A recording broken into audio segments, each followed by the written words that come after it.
Like, I'm looking at Jackson. I'd like to know, is there any woman in the audience that thinks they can tackle that guy? Because I'd like to meet you. I'd like to shake your hand. I don't know. Jackson, you think you could play against women okay? Do you think you'd have any problem? I don't think so. But don't get involved, Jackson. Don't get involved, Jackson. Don't answer that question. No, I'm looking at the legs. He's this beautiful guy. He's got legs like tree trunks. This is not a good thing for women. This would not be good. No. Jackson. He's like Jackson. This is a guy. I said, is he a male model or what? He's a handsome guy, like a beautiful guy, and a conservative guy. He said, "I love you, sir." And I didn't know he was doing it, but he's potentially a great quarterback. He's a young boy. He had just really started.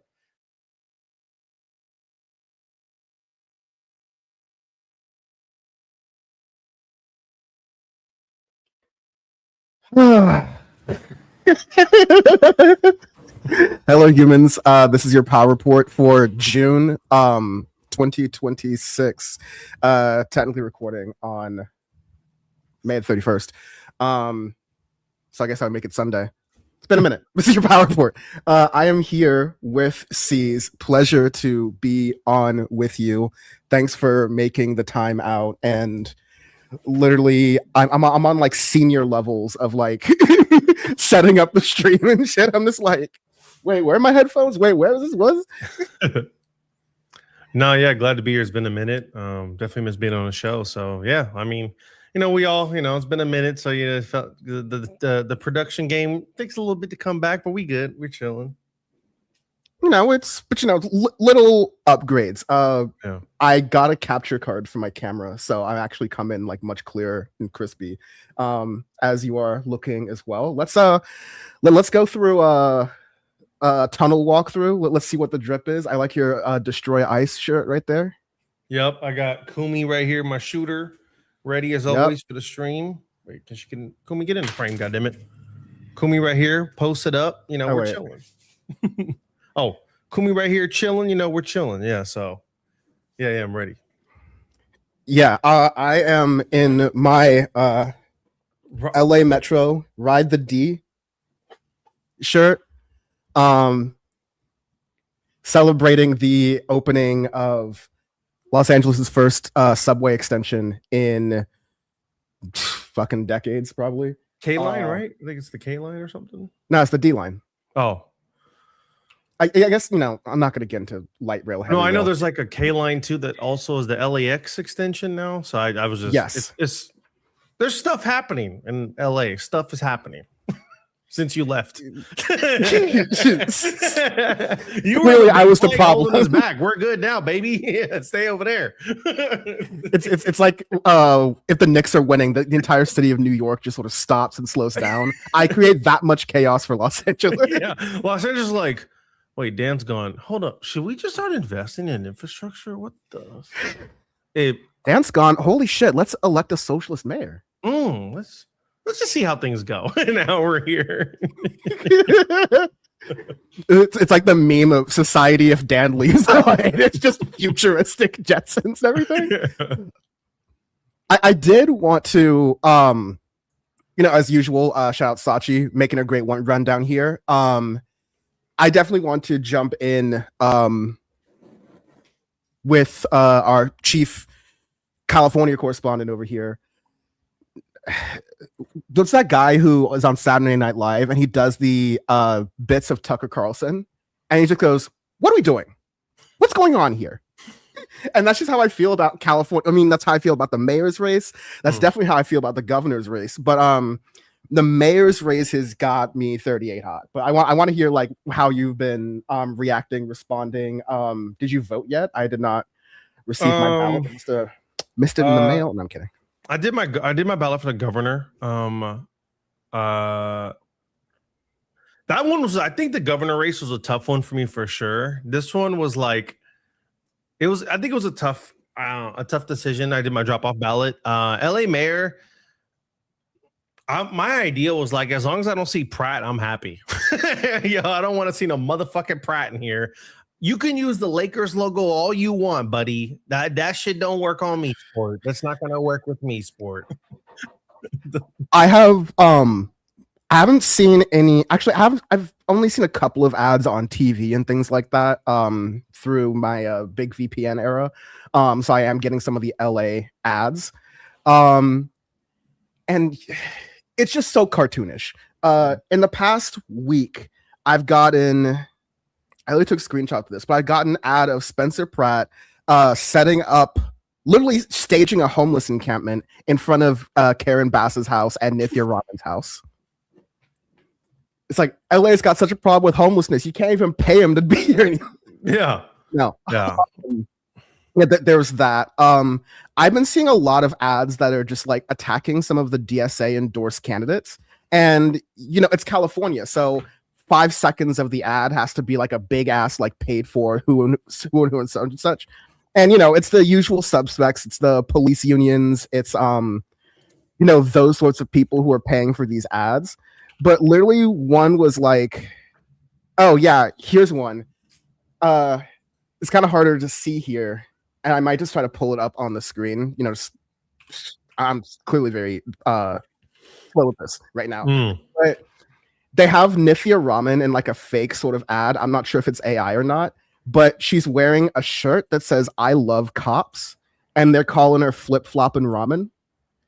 And it's trying to say like, oh, well, she used to be wanting to defund the police, then she became a city council member. She doesn't want to do that, which that's not like, you have to be clear, DSA is not running this ad.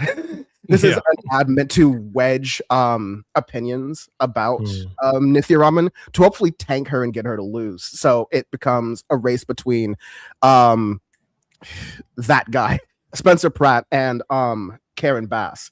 But yeah, you also have another one for Marissa Roy, who I think is running as like the attorney candidate for something for the city of LA. But yeah, you look at this ad and it says, this ad was generated or substantially altered using artificial intelligence. I love California law, man.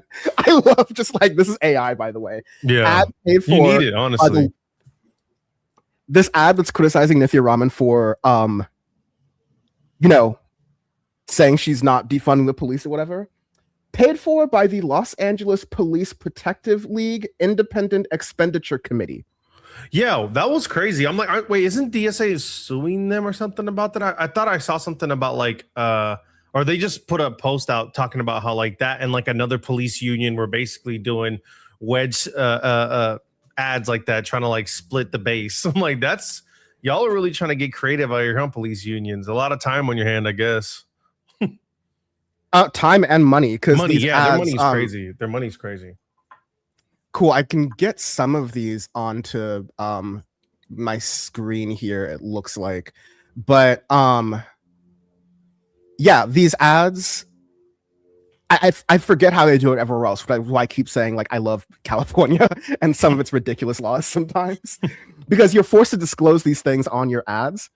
And yeah, you can see that the Police Protective League or whatever dropped 1.6 milli on both of these ads. There's the Marissa Roy ad, and then this is the Flip Flop and Ramen one I was talking about. Yeah. 1.6 mil on this AI generated ad, which honestly I'm like, did y'all really? That ad is such an abomination. It's just. And then Douglas Emmett Properties LP. So like, you know, the proper thing here is that the police unions are afraid of Nithya Raman. And they're not like, oh, Nithya, she's a reasonable person. Now she wants to, you know, keep LAPD funded or whatever. That's cool. No, they're like, let me depress some turnout for these DSA approved candidates. Yeah, it's just this isn't even the most of it, but that's been my interaction with the LA mayor's race. Of course, like not being in LA. Is just seeing these ads, and I just like take a screenshot at the end whenever they pop up for me on YouTube, so I don't have like the full thing, nor do I really want to torment us and watch the entire thing. Yeah, please. But yeah, it's just like even when it says like AI generated here, it's like so many substantial like aspects of it are just ridiculous. But that just goes to show like the kind of money that's going into this race. I think you can also point to some of the failures of Karen Bass to like deliver on some of the things that people have wanted her to do, or like have wanted to happen in California or like in LA overall. So yeah, it's a rough one.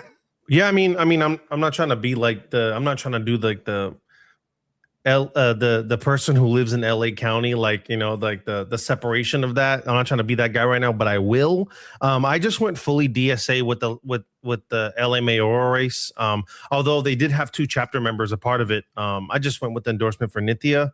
And I thought that was just kind of the way to go. And even with Long Beach is having a race at the same time, and the DSA Long Beach endorsed Anthony Bryson, so that was fine with me. You know, that's a vote. That's easy vote for me because everybody is just holding for mayor, right? That's for mayor. Mm-hmm. Okay, look out, Rex. Yeah. Look out, Rex. Yeah, Rex. Huh? Is Rex the reason the LA Fitness on Bellflower got shut down? Because we got real smoke. I'll show up to a town hall for that. Hey man, you lost LA Fitness on Bellflower. What? I'm gonna be that. You guy. lost the LA. They replaced the LA Fitness and they're giving you a concert venue by the Queen Mary. I don't want that shit, man. No one wants that shit. Give us the Pride thing back. That shit was lit, you asshole. They shut down the only Pride. The only thing more depressing, and you know, I generally, you know, Long Beach is a wonderful, beautiful city. The most depressing thing about it, almost even more depressing than the decrepit state of the Queen Mary and how fucking expensive and how bad the food is on there. That shit is the fact that crazy over there too. It smells crazy over there. It smells crazy. Yeah, because if you're going to that continental cruise, which is definitely the worst part of Long Beach, talk about that boat noise, just like there's like a submarine there. I'm like, when did y'all put that submarine there? That's crazy. Where'd that come from? Long Beach, like, why are we addicted to building like venues that we then never use? Because we have that dome that was like for some boxing match in the 80s. It was no, like the dome, crazy lore. It was for Disney. Disney was like, this shit stank. And they left and built Disney in Tokyo. Well, actually, Long Beach people voted against Disney being there because there was going to be traffic. Oh, thanks. So I guess there's no more traffic. Disney went to Tokyo and built Disney Sea. But yeah, that was supposed to be for Disney. And Disney was like, never mind, this shit crazy. We're out. Fuck that. It's bad enough we gotta Beach, by the way. We saved that one. Disney, like, it's bad enough we gotta share fucking Anaheim with Knott's Berry Farm. Yeah. Now you're telling us we're neighbors to the aquarium in the Pacific. They're only giving us 80% of the people's electric grid. This is some bullshit. Fuck Anaheim. That's what Disney thinks every day. No, but no, to your point, like that has been like an pressing issue, and you know, obviously I don't want Rex Richardson and I don't want Karen Bass, so I'm gonna go DSA for that. But I would say I don't know how many Californians feel. I feel like the tougher race has been the California governor race. It's felt like both like left-leaning and candidates at the top of the ticket have had pretty aggressive ad campaigns against each other. That's been pretty divisive. So I'm really curious on how it goes. You know, I made my decision, and it's one of those things where I voted for Tom, but voting for Tom felt, you know, it's not like I feel like I'm just like I'm ride or die. I'm just like, look, have to wash your hands afterwards. Yeah, I was like, look, man, I sometimes listen. I know this is gonna be crazy on the show, but sometimes we gotta have a little faith in Whitey once in a while. Like, please, dog, please. Can y'all please just make this work one time? I'm trying to believe. Power report left so light, and that's actually left so white, and that's actually a good thing to say. Yeah, well, y'all are the majority. Can you please do good things now? I need some help, please. Dog. I just paid the craziest state taxes ever. Can y'all just help me? Listen, I'm looking at all the other candidates, and it's literally, I think I do have it here. It was the sample ballot for LA, and you're looking at all of the like mayoral candidates, and it's just obscene. I actually may not have it on here, but oh no, fucking yeah, I do. The governor's candidates. Oh yeah, I gotta adjust. Can we get some limits? Or if we're gonna allow everybody to join, hey, California, can we do some rank? Maybe some rank voting? Because if you're gonna have 850 motherfuckers, and I already have ADHD, I gotta go through all this. Can you give me a chance? Look at this shit. By the way, this is page 1. I can't even fit it in the entire. I can't even fit it in the entire frame. And there's another like it's a double-sided thing on the back. There's more fucking candidates. So like Yeah, I thought I saw I thought Dan from the internet on there. I saw fucking Sean. It's like they just add in people who are just part of the country on there. If you're just a citizen in California, you're on the list. You're on the governor list. They made a mistake, and those people outside of the, to use more incredibly annoying and asinine local jokes for everyone else watching, the people outside of the Bristol Farms. Oh, sorry, it's Lazy Acres now. Yeah, off of Bellflower. It's like R.I.P. Bristol Farms. You had a good run, R.I.P. Bristol Farms.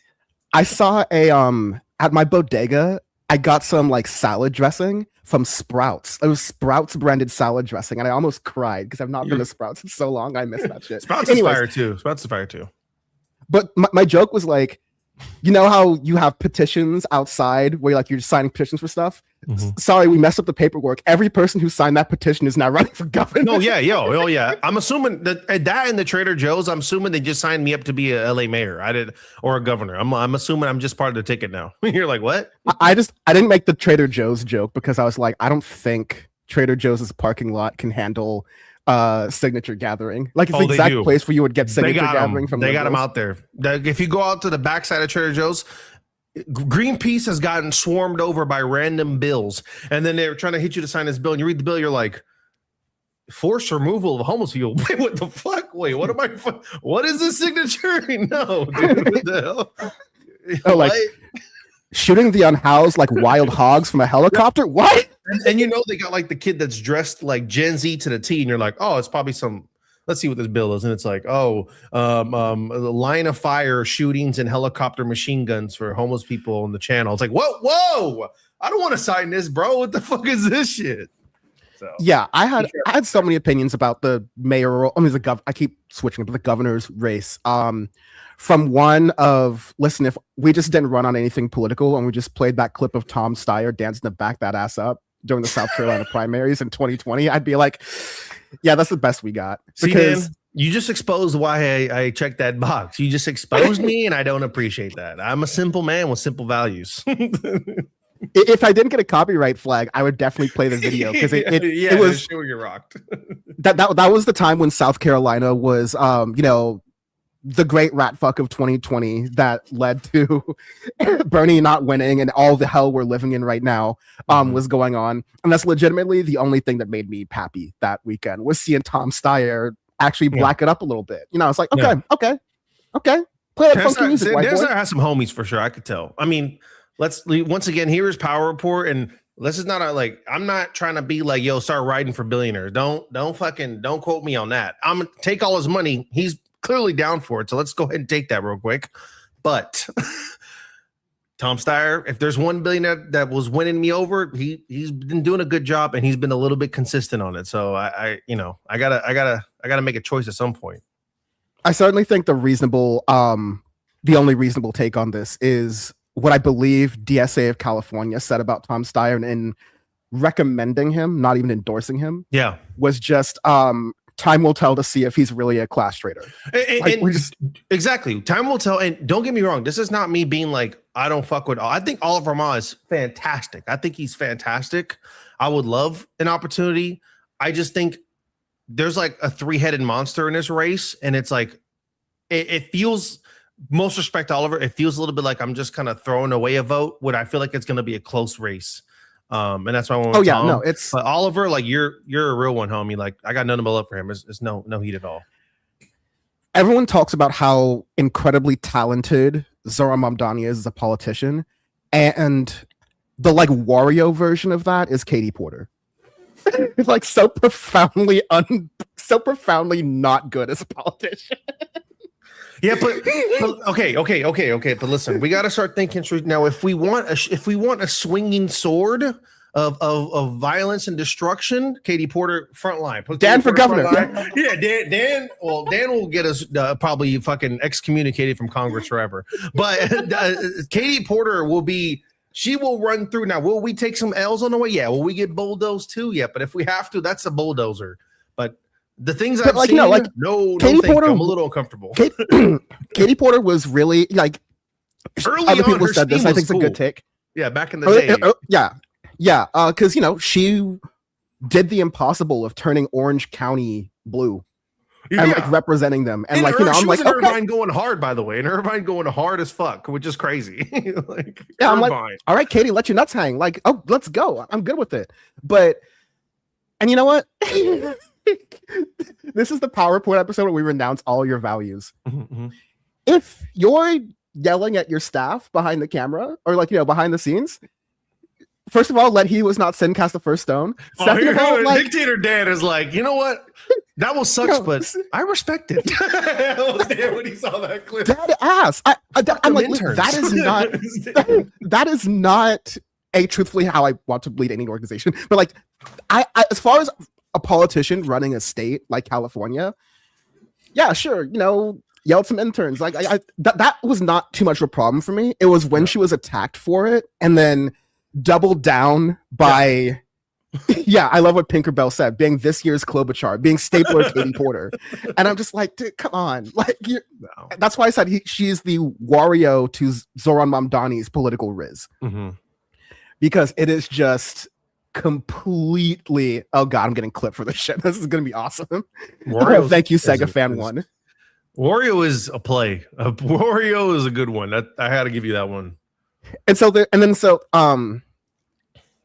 the parallels I have, and I mentioned this maybe I did a little like gaming stream a couple weeks ago, but the parallels between the governor race and the mayor's race in LA are number one and above all else, the profound failure and laziness of the Democratic Party in states like California, but also writ large, to one, try to entrench their power, and B, one, trying to entrench their power, and B, not giving people things to vote for in the affirmative. You can't just tell Californians, hey, whatever you do, we just don't want a Republican, right? Because California has proven every once in a while we will fuck around and elect a Republican. Yeah, for sure.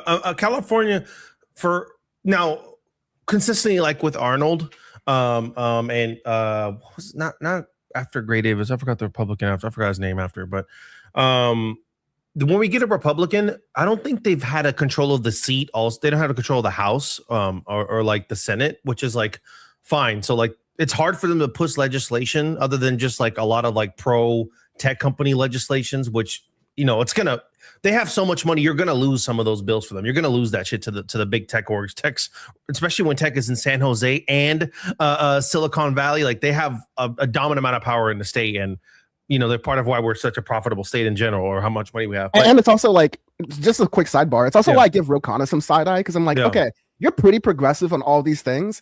At the end of the day, you are the congressman from Silicon Valley. So there's going to be a very tough line on that, which is why I think Ro Khanna was like, billionaires tax, I don't know. And Tom Steyer was just like, let me just put my dick on the podium and say, billionaires tax. Fuck I think what's great about Tom, it's not like when you vote for someone, Tom, it's not that he's trying to hide or admit that he has a lot of money. He's like, I have a lot of money. I've consistently shown that money I've given back into causes. You can see where that money is traced to. So I can appreciate that. We're not playing some game of like, what are we doing here? Like, you put a little. And he's been pretty.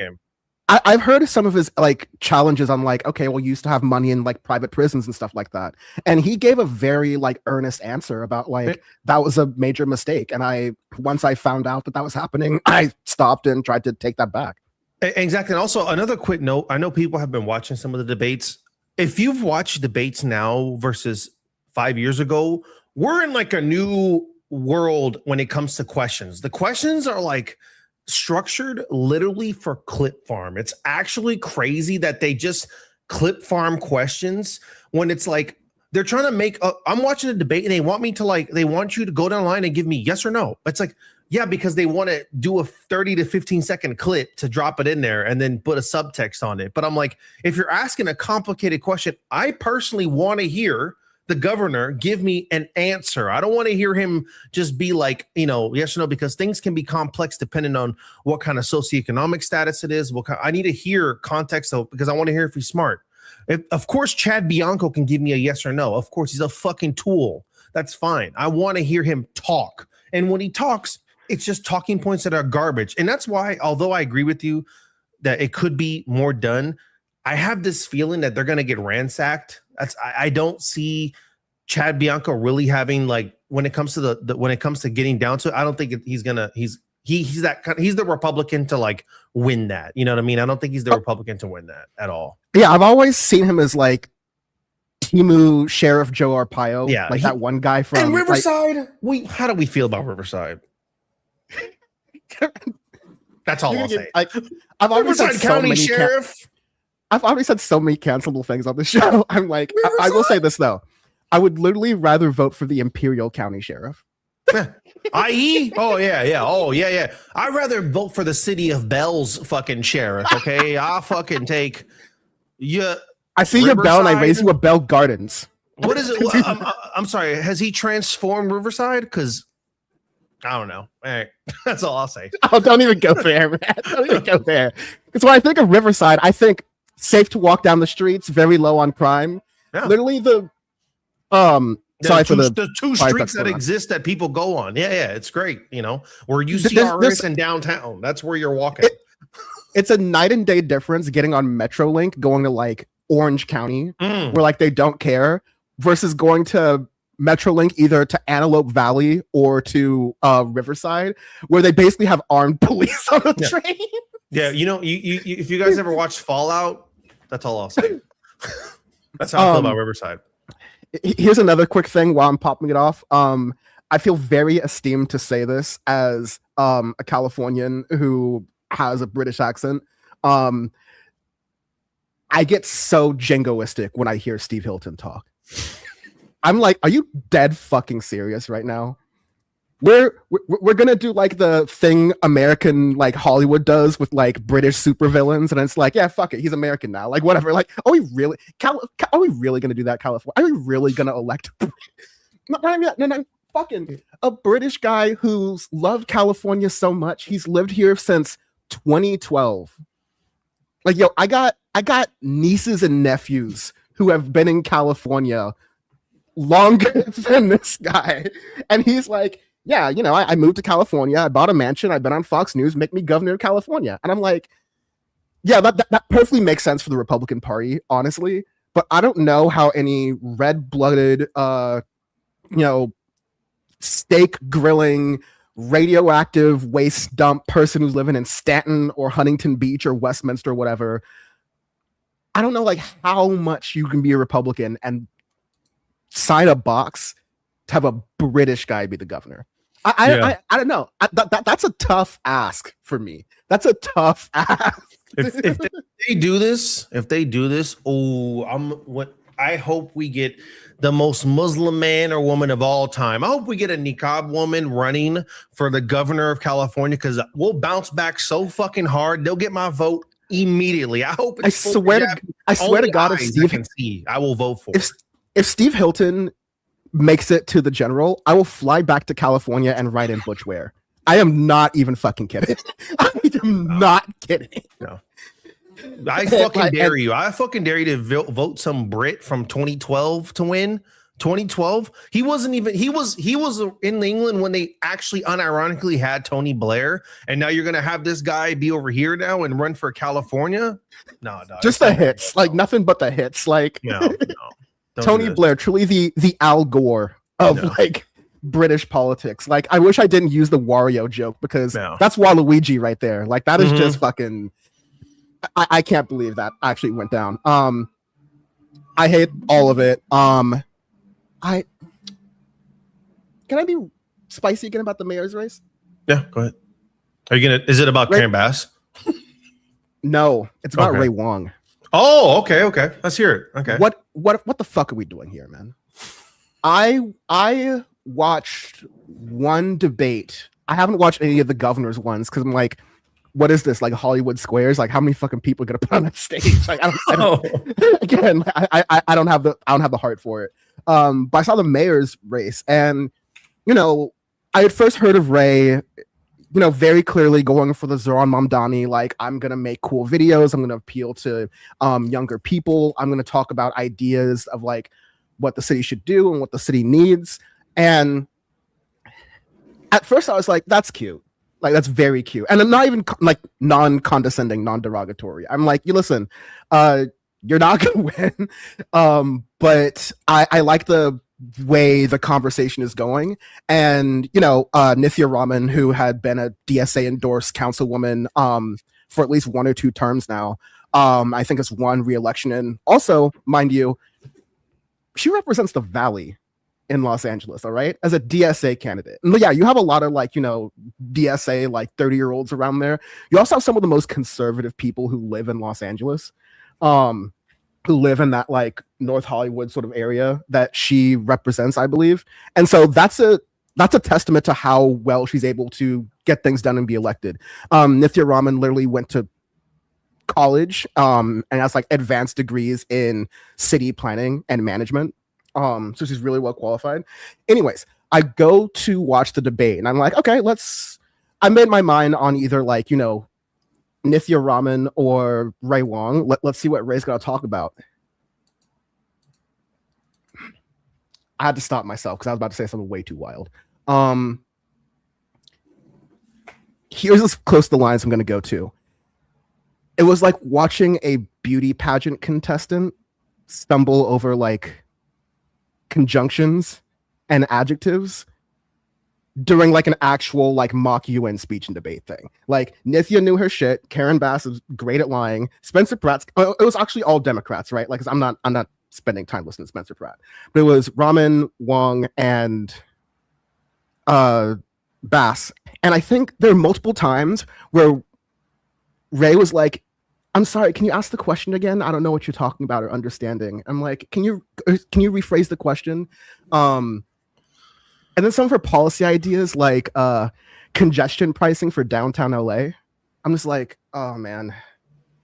I thought Ray visually came in with a really good campaign. Like I said, if you're somebody young, or you know, if you're thinking about politics in the future, for right now in this time period, that flat pastel design is the way to go. It's smooth, it's clean.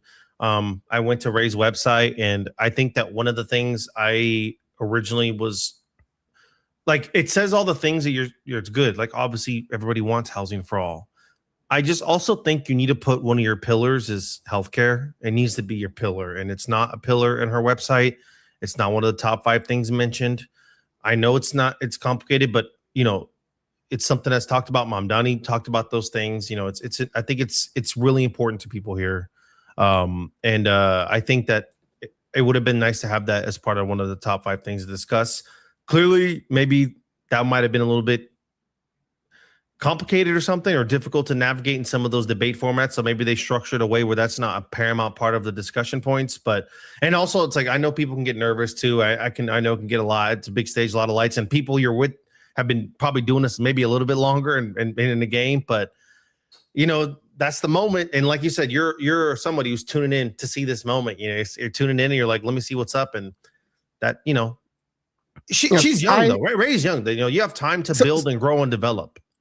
Here's what I wanted, honestly. Like, here's what I wanted. I was like, you know what, Ray, run your campaign month before the election, like in May, before most people have even made up your mind. Just say, hey, listen, I'm dropping out of the race. I endorse Nithya. She's the DSA candidate. We definitely disagree on a number of different things, and I want to be able to push her in some way where I can.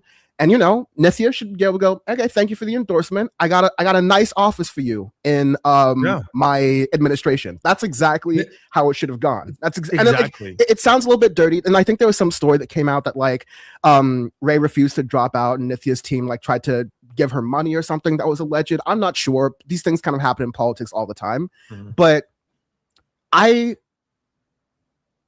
mean as what I said about Ray Wong, I think that if she just learns how city government works, if she learns that Los Angeles is not a New York City where like the mayor does not have a lot of power, it's the mayor, and then you have city council members, and then you have like, because of the weird geography of Los Angeles, you have county supervisors who also play a big role too, and how there's just some shit you can't do unilaterally as a mayor. There's stuff that New York really doesn't deal with that we do.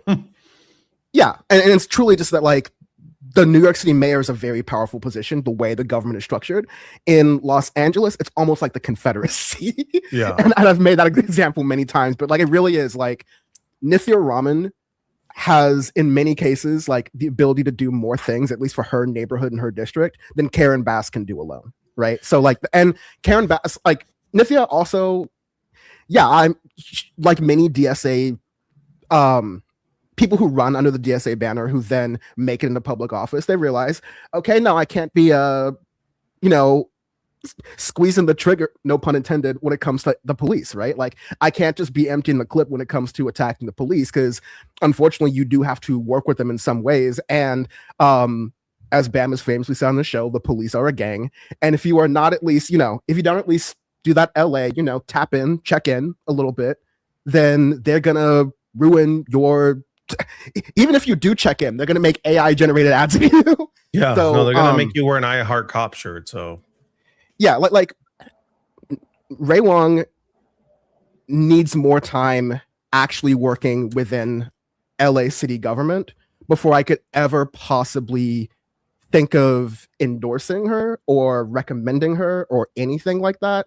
And when she was talking about policy, she didn't just seem like, it seems like it seems like she was running a campaign from Hassan's chat. And it just didn't feel like, and again, like no hate to Hassan or anyone who watches him. In fact, niggas going through it right now. So all that, but this is not a policy sort of discussion or a conversation. People have talked about congestion pricing in parts of Los Angeles before. Here's one reason congestion pricing works very well in a place like Midtown Manhattan. You pay a fee. I mean, honestly, you pay a fee to walk in fucking New York, but all the bridges and tolls and all that shit. But like, you pay a fee to get into Lower Manhattan because the only cars that should be in Lower Manhattan are delivery vehicles. Everything else is just taking up space. If you want to get to anywhere in Manhattan, it is the best place in this hemisphere for public transportation. You can stumble out of a bar at 4 a.m. in the morning, not even look at the schedule, and just walk downstairs, and there will be a train coming in 5 minutes. Yeah. No, not even that. Like, something just doesn't show up. It shows up every 5 minutes, 3 minutes, 5 minutes, even at night, right? BART up in the San Francisco Bay Area, after like 8 p.m., you can catch one like every 40 minutes. It's like basically Amtrak. Like it just sucks at that point, right? Also, millions and millions of people are trying to get in and out of Manhattan every single day, and it's very easy to do that.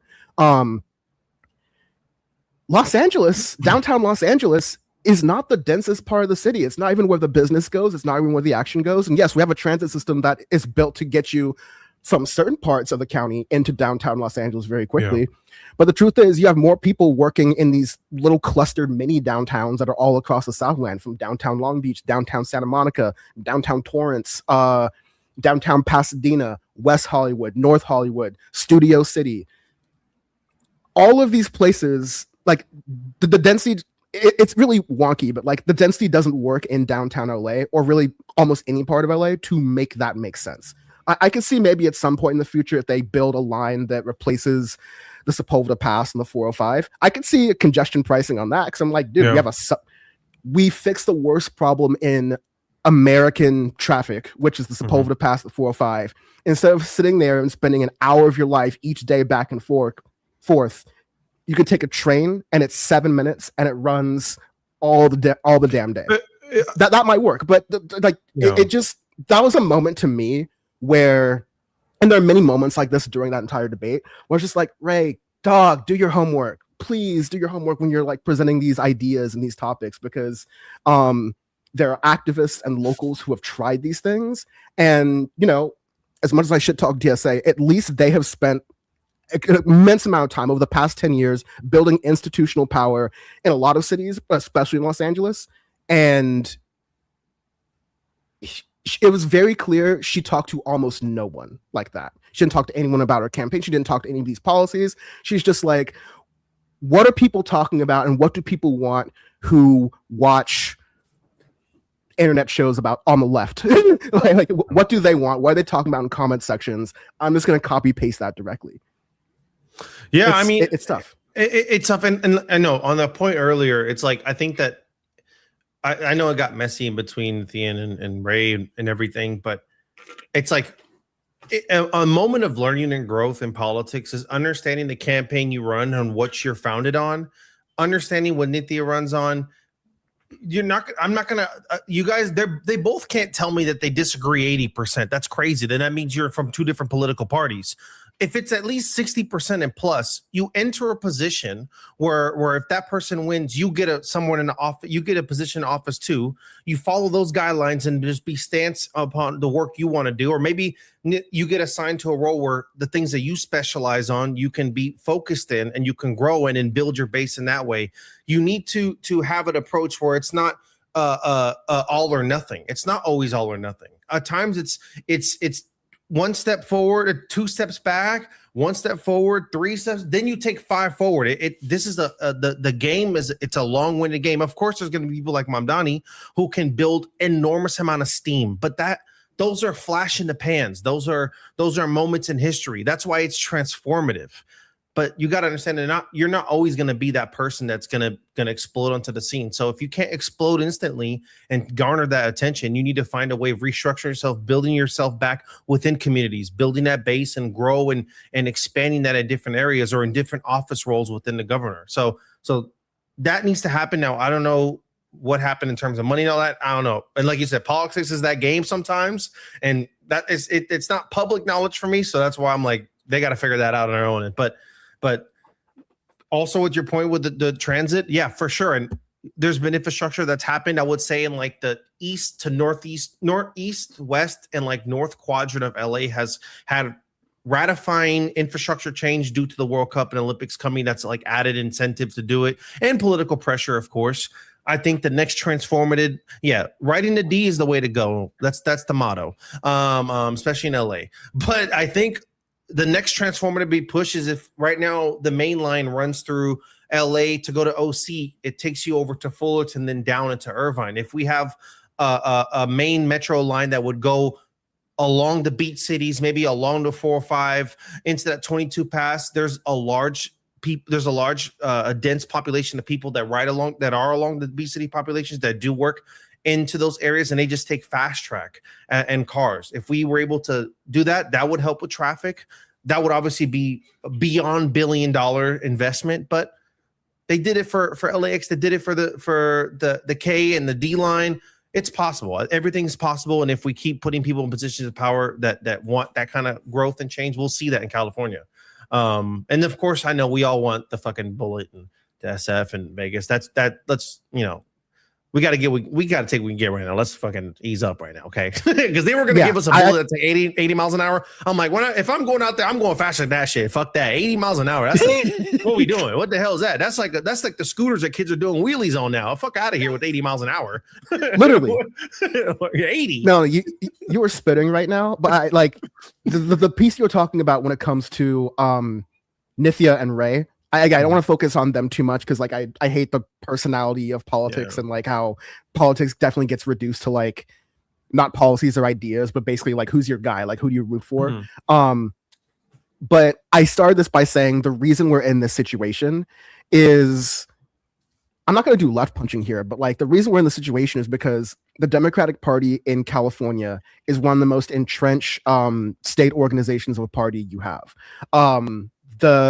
So many of these different laws, these different things have been put in place, have been made to benefit people like Gavin Newsom or Javier Becerra or I'm just trying to Kamala Harris. It's meant to benefit await your turnism kind of thing that I've talked about in politics so much. And like, Hillary Bernie was a big microcosm of this. Now, the Democratic Party needs to realize that you can't rely on just, California's blue and people don't like Republicans here, no matter how much they bitch and moan about it, no matter how many times they say, I'm moving to Texas, I'm moving to Florida. Guess who still has the most popular economy in America? California. Guess whose population is still growing in most of its major cities? California. Elon Musk. There's been 2 times where Elon Musk has been greatly humbled. There's that one time where he's like sitting next to Trump in the White House and Trump posts that Truth Social thing. Like he would beg like a dog for me. That was the last bar. That was the last bar that Trump ever did. That was when we lost it. That was like, damn, that was the last bar. And then The booing Elon at was the talking Chappelle about- show, that was also a moment. Oh yeah, no. There's a ton of good things, but it's a little lesser known. And I'm like, hey, in rare defense of Gavin Newsom here, Elon Musk made this whole fit about like, oh, we're going to be moving our companies out of California. First of all, I've seen that Elon Musk private jet account. He's always staying there. He's always staying. You kind of in California around here, buddy. SpaceX. Yeah. I still see them every day, so I don't know where the fuck these motherfuckers went, but no. Gavin Newsom said, Elon Musk called me on the phone talking about, hey, actually, I'm going to open a new factory about whatever for like SpaceX or whatever in San Jose. Yeah. And so I'm wondering like how you can help out here. And it's like he's our male Katie Porter. You gotta love it. He's our male Katie Porter. He can get on that shit and get real petty real quick. I'm like, goddamn, that's a spicy motherfucker sometimes, dude. Yeah, too bad his son is basically probably gonna end up like Chud the Builder. But like yeah, like so the point I was making is that Democrats need to stop thinking about politics as this entrenched thing. And we need to develop a bench. And I'm not even saying we as a Democrats need to develop a bench, but if you're like a Ray or a Nifia and you're in DSA, it's right that like, between Nifia and Ray, there's probably like 20% of disagreement. And I'm being very generous. And between Nifia and Ray and Karen Bass, there's probably 40% disagreement, and that's being very generous, right? But the truth is, the Karen Basses outnumber you, and I think as Karen Bass has shown in these kind of also behind the scene attempts to boost up Spencer Pratt, doing that Democratic playbook that Hillary did, saying, "Oh, I'm gonna boost Trump because he's so crazy, no one's gonna vote for him," and then that flipped around and turned really bad. If our only options are Karen Bass and Spencer Pratt could very definitely win because people just don't like Karen Bass for a number of valid reasons and many unvalid reasons. But if you're on the left, yeah, you got to do that. We need more Brad Landers and fewer Ray Wongs. Someone who's like, hey, you know what? I got to hold this L real quick because it's more important that the left gets power in the city versus just throwing it away to the establishment, or worse, letting Democrats who act like Republicans or Republicans who act like soft Democrats get into power. And that's like, that's what Karen Bass is doing. And that's where I'm like, that's why I'm pissed about about Ray's strategy and all the people who are like really shouting her out and voting, like saying, oh, we're going to vote for her because like, how are you going to change the system? I'm like, fucking not that. Yeah. and Spencer Pratt versus Karen Bass, it's dangerous because he's able to come in a position where he's not accountable for the destruction and stuff that happened under Karen Bass's leadership. Like, not saying Karen Bass is directly responsible for one of the largest fire catastrophes in LA history and California history, but she was in office when that happened, and everybody's going to be hypercritical of response to that, right? So that happened. It was a mess, and there's been other things that have been a mess in LA from the discussions about the homeless and the housing that has been flip-flopped on her stances that she ran on. Spencer Pratt, he comes in a position where he didn't have to endure any of that in terms of having to be responsible for it and held accountable for it. So he can run campaigns that's absolutely detrimental to her and that will sway people in the city to vote for him, especially with his goofy ass LA Lakers messaging and some dumbass NBA players who got kicked out of this fucking city, showing endorsements over there playing in DC like you have anything to do with this anymore, showing endorsements to him. Kakuzma. So it's like, we play this game, but like that's how it gets dangerous. That's how the Hillary Clinton thing gets dangerous. You boost somebody thinking people are smart. People not that smart. So I just don't want to leave my hand in fate like that. And so that's why I wouldn't mess around with having those two on the ticket together. And let me do a little bit of a sober review of something I said earlier. For however clueless, ditzy, egotistical that I kind of find Ray Wong sometimes, bro, Spencer Pratt is a whole nother level of stupid. I can guarantee you Ray Wong is smarter and can run circles around Spencer. Yeah. No, Ray. I'm not taking Pratt over you. Fuck that. That's crazy. I'm not doing that. It's not happening here. Yeah. I hope that came out right. Yeah, I'm not taking Pratt. But let me just play this because when I was working with Sachi yesterday to produce this, someone had mentioned this off like Cantor thing, like I'm not gonna vote for a crystal bitch to be the mayor of LA. And I was like, what are you talking about? Is the deal with crystals? Do you believe they have powers? I know nothing about crystals. No. Do you believe the ocean has powers? Do you believe waterfalls have? Do you believe hummingbirds have power? I believe anything God put on this earth has energy, and I respect the earth and the powers of God. And so I don't worship crystals. I think they're beautiful. The ones I collected all went up in value before Mayor Bass let them burn to the ground. Great. yo, he had dog. You're a crystal mommy. He said that motherfucker sold my fucking crystals. God damn it!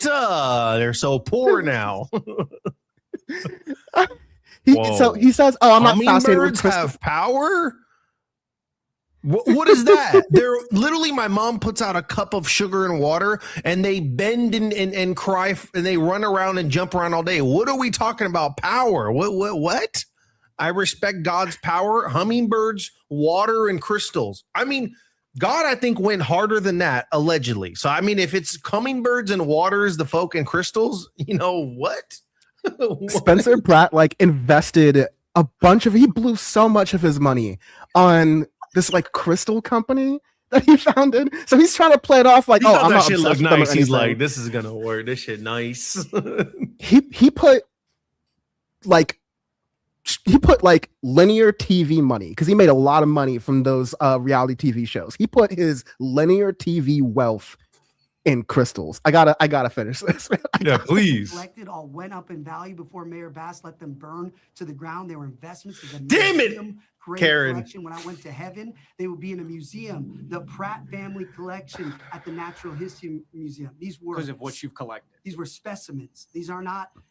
Dude's tearing up. Dan, he's big mad. I mean, the baby is big mad. He's so mad about this right now. He don't even get this worked up about homeless people.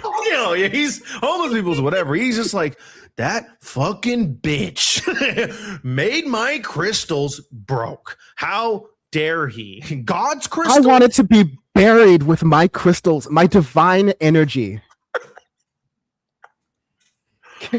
He could have just got. Why don't you just get a grill or something and look fresh? You fucking loser. I've been tight.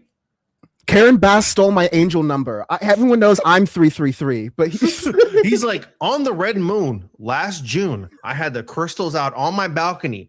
That motherfucker Karen Bass ruined it. It's like, okay, dude. They want homeless people to come into your house and steal your crystals and then charge them using their own energy. You know, I know what happened, Dan. He got his house broken into by the violent crime spree in LA, right? They broke into his house. They stole everything, the batteries from his remote, the dog feeder, all the good shit. And then he came back in the house and the crystals were still there. It's because Karen Bass made them cheap. No one's stealing my crystals. Fuck this place, man. Fuck this place. Spencer Pratt is the meme of two dumb bitches going exactly, but like that's a mayor candidate. Yeah, he got into a town hall in Lakewood, and it went crazy when he was screaming about this. So he's like, "Let me get on NBC and keep that fucking energy about these crystals. Let me get this energy going." With respect to the farmers market, these are not, what you're getting when you get your avocado. Hey man, what the fuck was that? What the fuck was that for? Listen. I've never seen someone so effectively grab like the crunchy liberal like white LA aesthetic and then immediately throw it out. Like, by the way, these aren't your ex-girlfriend's crystals, by the way. Like, I got the real shit. Like, you got that, that Timu shit down. Pratt, I don't know who you think you are, Mr. Pratt, but don't you ever put farmers markets Don't talk bad on a farmer's market, you fucker. Don't you ever. How dare you, sir? We'll run the hands over this guy. Be like, this isn't your farmer's market avocado. This is fucking a Westwood crystal, okay? This is the kind of stuff they have at the Grove only. Like, okay, dude. Fuck you, bitch. I hate him so much. This is what I'm talking about. I can't have this man win. I can't have this man win. I don't even live in LA. I don't want to fucking see his face. Okay. I'm a little bit more Getty Villa, and you're LACMA. You're the Museum of Latin American Art. He's a LACMA. Yeah. No, fuck this guy. I'm Tiffany's. You're Timu. Yeah. No. It's hard for me to get through this clip because I was genuinely like, there's nothing that annoys me more about California politics. And believe me, we've talked a long time about it. There's nothing genuinely that annoys me more than the fact that a British guy could be the governor of California. Like that really, but this actually tops it. Like after watching this video, I'm like, I really hate Spencer Pratt. Yeah, you know, California's a real hot button talking point. So we got dudes dissing farmers markets and avocados. Like that's what we got over here. Way to make us look good. Thanks, man. Thanks, dog. Cool. Bam. The fire should have protected his house. Yeah. The fires should have engulfed and protected and created a wall of protection around his home with the crystal there. These are. How would you describe? Do you think they have special powers, or you just think they're nice to look at? I'm so mad that he's asking this seriously. Okay, this watch right here has quartz in it, and it has energy. It's moving. Power. That's as much energy as I know. I'm not. Okay. God didn't tell me the details, but I think stones and the earth grounding as much energy as taking off your shoes and going and hugging a tree. Yeah. So, which I think has power. Oh. Okay, now he wanted me back. What? Can I get my ballot back? I do love a good tree hugger. Guilty. But is it an avocado tree? Because I don't know. If he's hugging jacaranda trees, we're good. If you're hugging avocado trees, I don't know. I don't know. I was like, how does he look 14 and 40 at the same time? No, like he literally has like that vacant look that Nick Shirley has in his face. Like, it's truly like nothing's. We got the Pentium 3 up here. Like it's pretty slow. Like nothing's moving. I'm really mad at someone telling me that.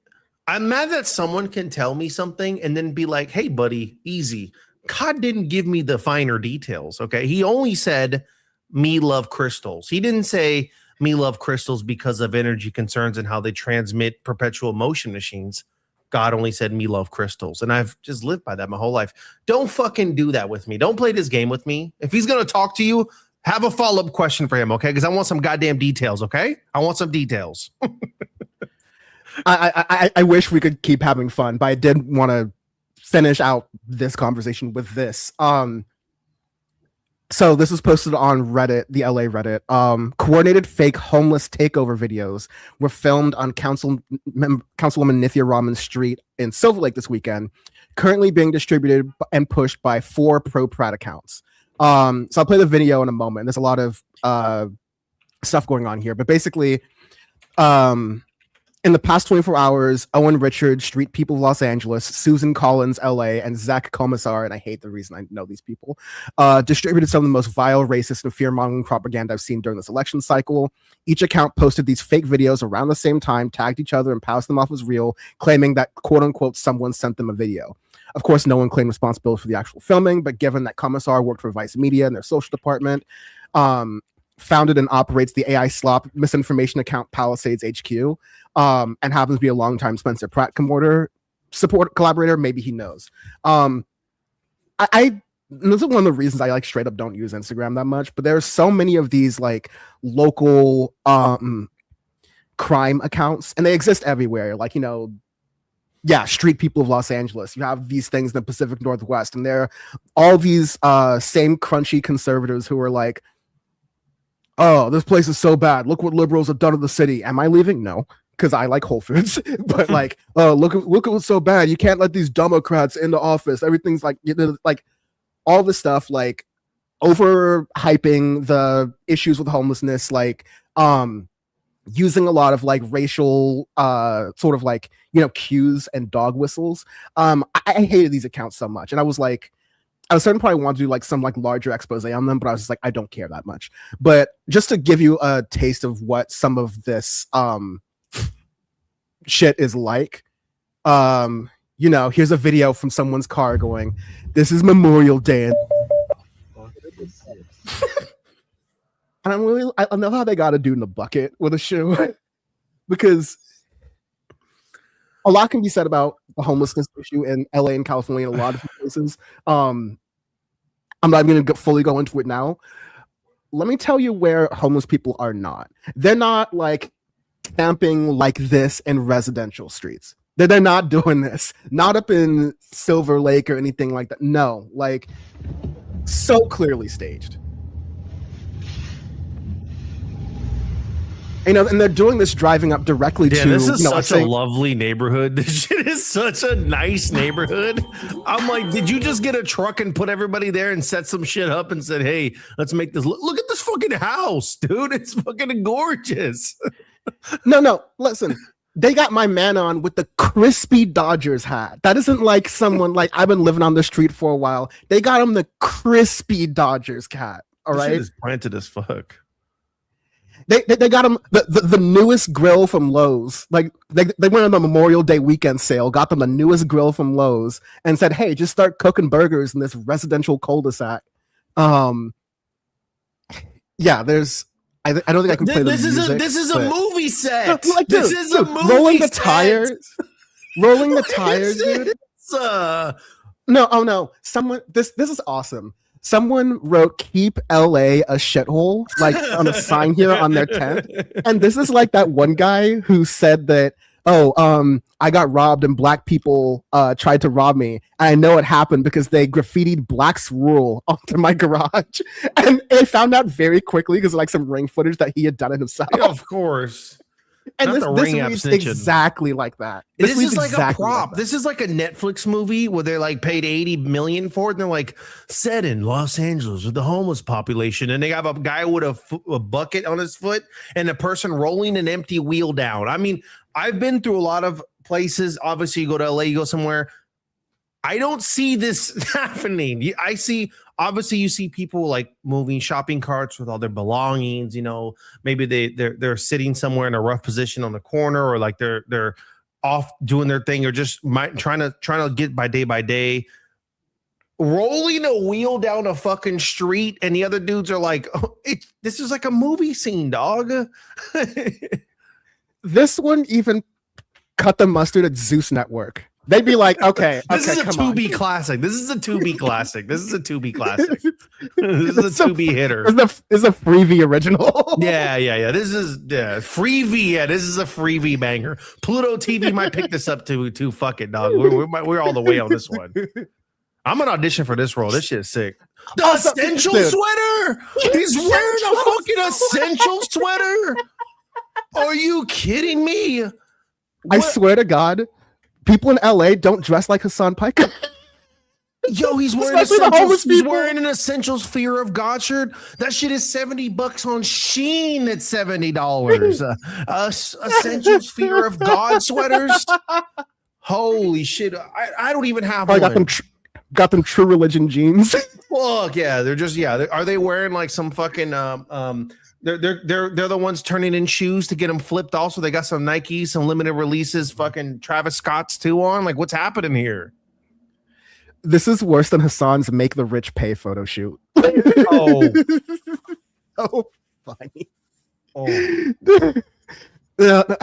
and that's a Hall of Fame. Can't even walk down my sidewalk anymore. Hashtag Silver Lake.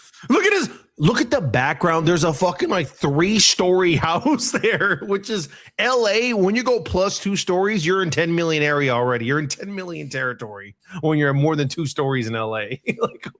and also next to my Range Rover that I parked out front all calmly, by the way. You think I didn't clock that range right there? It's not even a Discovery. That's a nice one.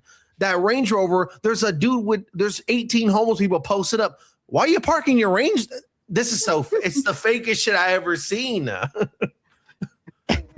So bad. Like, I guess I'm trying to be serious here. You can tell also who it's like, made for, right? Because If you want to show people who are like unhoused and destitute living in the streets, like, listen, I don't like this whole like sort of like poverty trauma porn that a lot of these you know, street people of LA, like these accounts, like they literally monetize this stuff. Like, look at how gross it is, right? But like, you know, you could go into some neighborhoods and maybe see something like this. Like, you know, they love you know, taking videos off Figueroa. Like they get some like weird sick thriller kickoff. The Skid Row classics, all that stuff. Yeah, you've got places and stuff like that. But the fact they have to show these like McMansions and these like mini sort of like, and you know, in a fairly upscale neighborhood like Silver Lake, they're trying to say, hey, rich people, they're coming for these people are dirty. You shouldn't look at them as people. They're coming and they're swarming your neighborhood. They look like you and they love living in filth because they are fundamentally broken people. I wish it was exaggerating, but I think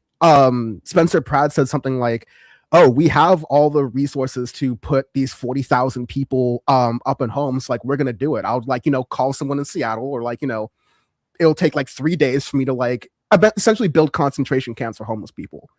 He's really, it's worse than like, I can laugh at all the crystals and stuff like that, but it's really an effort to dehumanize the most vulnerable people who are living in our society today. And saying like, oh yeah, we won't even see you as people. We will use you as props. Like we will go to your most vulnerable moments and like stick things like or cameras or whatever in your face. We'll harass you. Like this is a hop, skip, and a jump from Chubb the Builder, basically.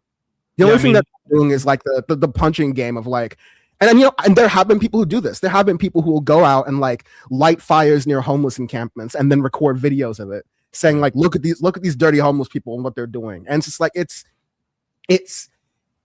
such a lack of humanity. And I'll end it with you know, Spencer Platt was saying, oh, I'm a man of God. I'm you know, God created everything magical. There's no hate quite like Christian love. There's no hate on earth quite like the love of a Christian, a quote unquote Christian. It warms my heart that, you know, in prior teachings, you know, God talks so much about like helping the poor, the needy, the sick. But when Spencer Pratt and other evangelical and other Christians hear the word of God, it's discussions of crystals, energy, water, and hummingbirds. I'm like, damn, these things weren't even that. Where the hell was that? I didn't hear any of that when I was had to go to Catholic school for 2 years as a kid. I don't remember hearing no hummingbird talks to me. But I think it's great when this God that you hear in your head that speaks to you on Tuesday nights tells you these wonderful things with no details. He just, I guess, forgets to go into talking about homeless, maybe talks about how Jesus, you know, literally fucking hated markets, might have hated farmers markets more than you. Sorry, buddy. Just kidding. But like literally, this is fundamentally wrong because there's moments like this that we remember when they've taken advantage of viral moments. Like, for example, when they did the homeless enforced cleanup on Venice during COVID, when there was a lot of the encampments that happened by the river in Garden Grove, all the coverage around that and how people were so mad that these encampments are there, even though all it was just to clear them up so people can get their fucking 3K bikes on a smooth path going down south. That's what they cared about. They didn't care about people not having a place to live where they're literally subjugated to live on a cement paths along a river. It's like, oh, let me get my fucking 7K bike on this path here clear. No, that's not what it was about. So I think it's really disgusting. That's why it's disgusting and it's not funny to have someone like Spencer Pratt in a position where he can go 1v1. Like I said, against, not saying that, you know, the other guy is going to be, I just think that it's dangerous to have someone like that because the wrong people will get the wrong messaging, especially with these accounts that prey on the people who are suffering the most. And then they're still so eager for viral clickbait fodder that they will create scenes like this to push more narratives. And that shit is fucking gross. It's fucking gross. I need more than just AI labeling. I need like fucking labeling on this to be like, this is some bullshit. You know what I mean? Like that, like, come on, man, this is unreal. Oh, like, oh yeah, make sure someone's already gentrified Silver Lake enough, but hey, it didn't work. They're back. I'm also like literally they're in the streets. I'm literally like, ain't this many niggas in Silver Lake, dude. Silver Lake, come on. Oh my god. What? Damn, it's a nice ass jacket. What the fuck? Also, it's never that cold here. What are we talking about? What is this? Yeah, Memorial Day weekend. Listen, I'm not shooting to be like, this is not a homeless. That's not the objective of what I'm saying here. It's like, clearly, like, we're setting up scenes here. Like, everybody's just in the middle of the street out of nowhere. You act like this street is just turned into like a walking only homeless encampment zone. Like, there's no way. There's a Range Rover that's parked nicely with the side mirrors pointed in on the side of the road. He was able to parallel park calmly. So that's not how it works. When you go to a Skid Row or a highly dense area of homeless people, you don't just get to fucking cruise your little vehicle in and go, like, oh, here's the brunch spot.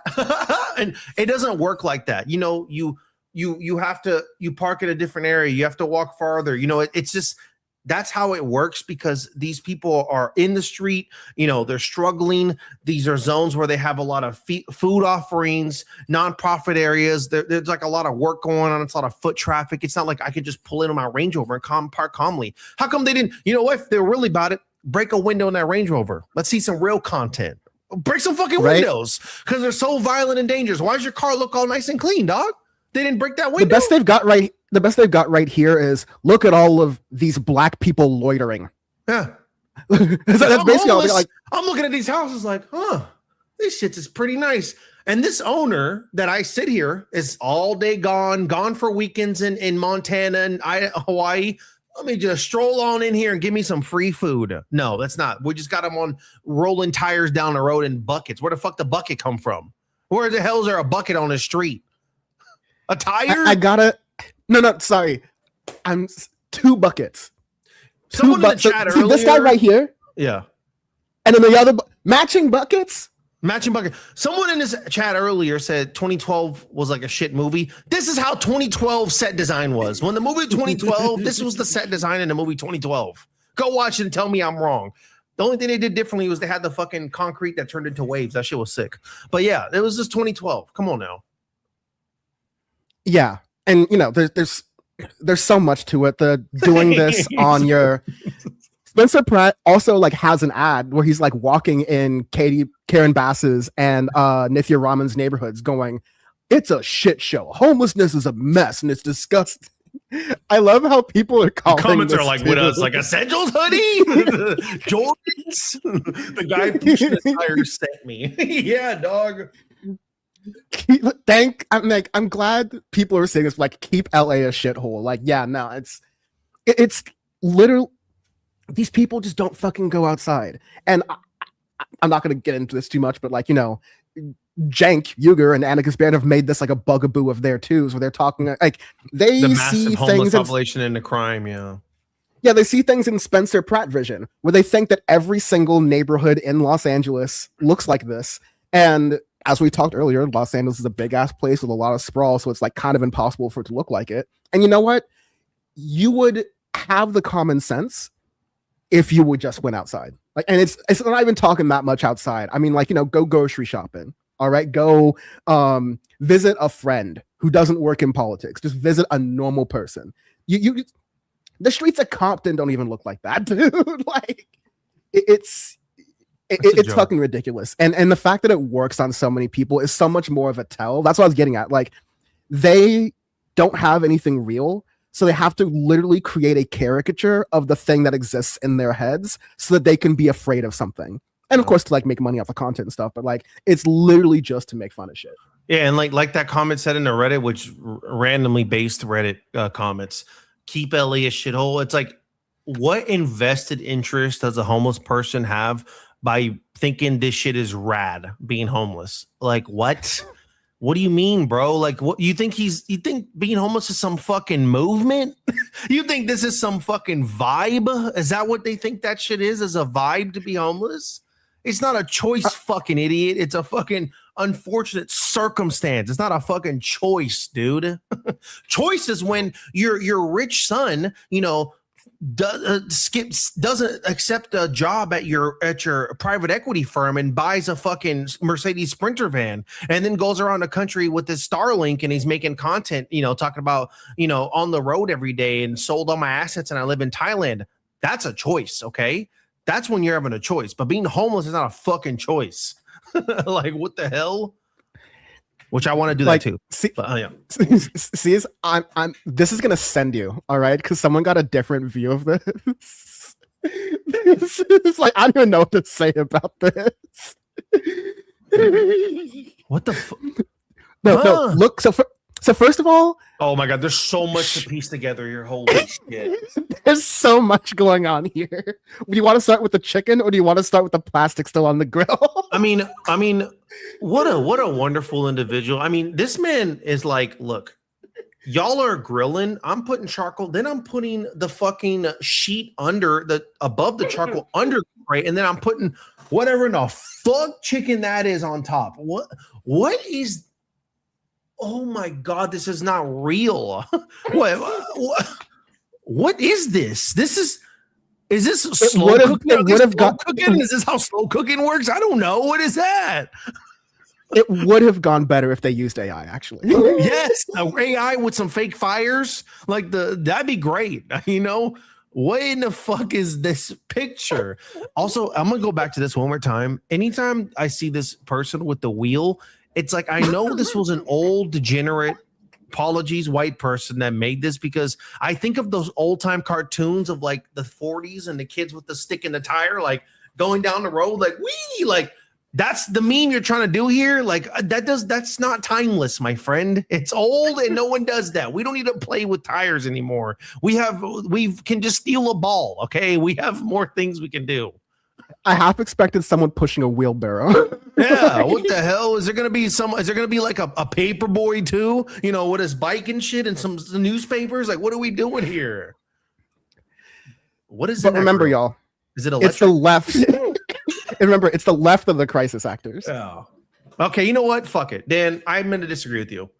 Conservatives, use more AI. You don't have it figured out. You don't know what you're doing.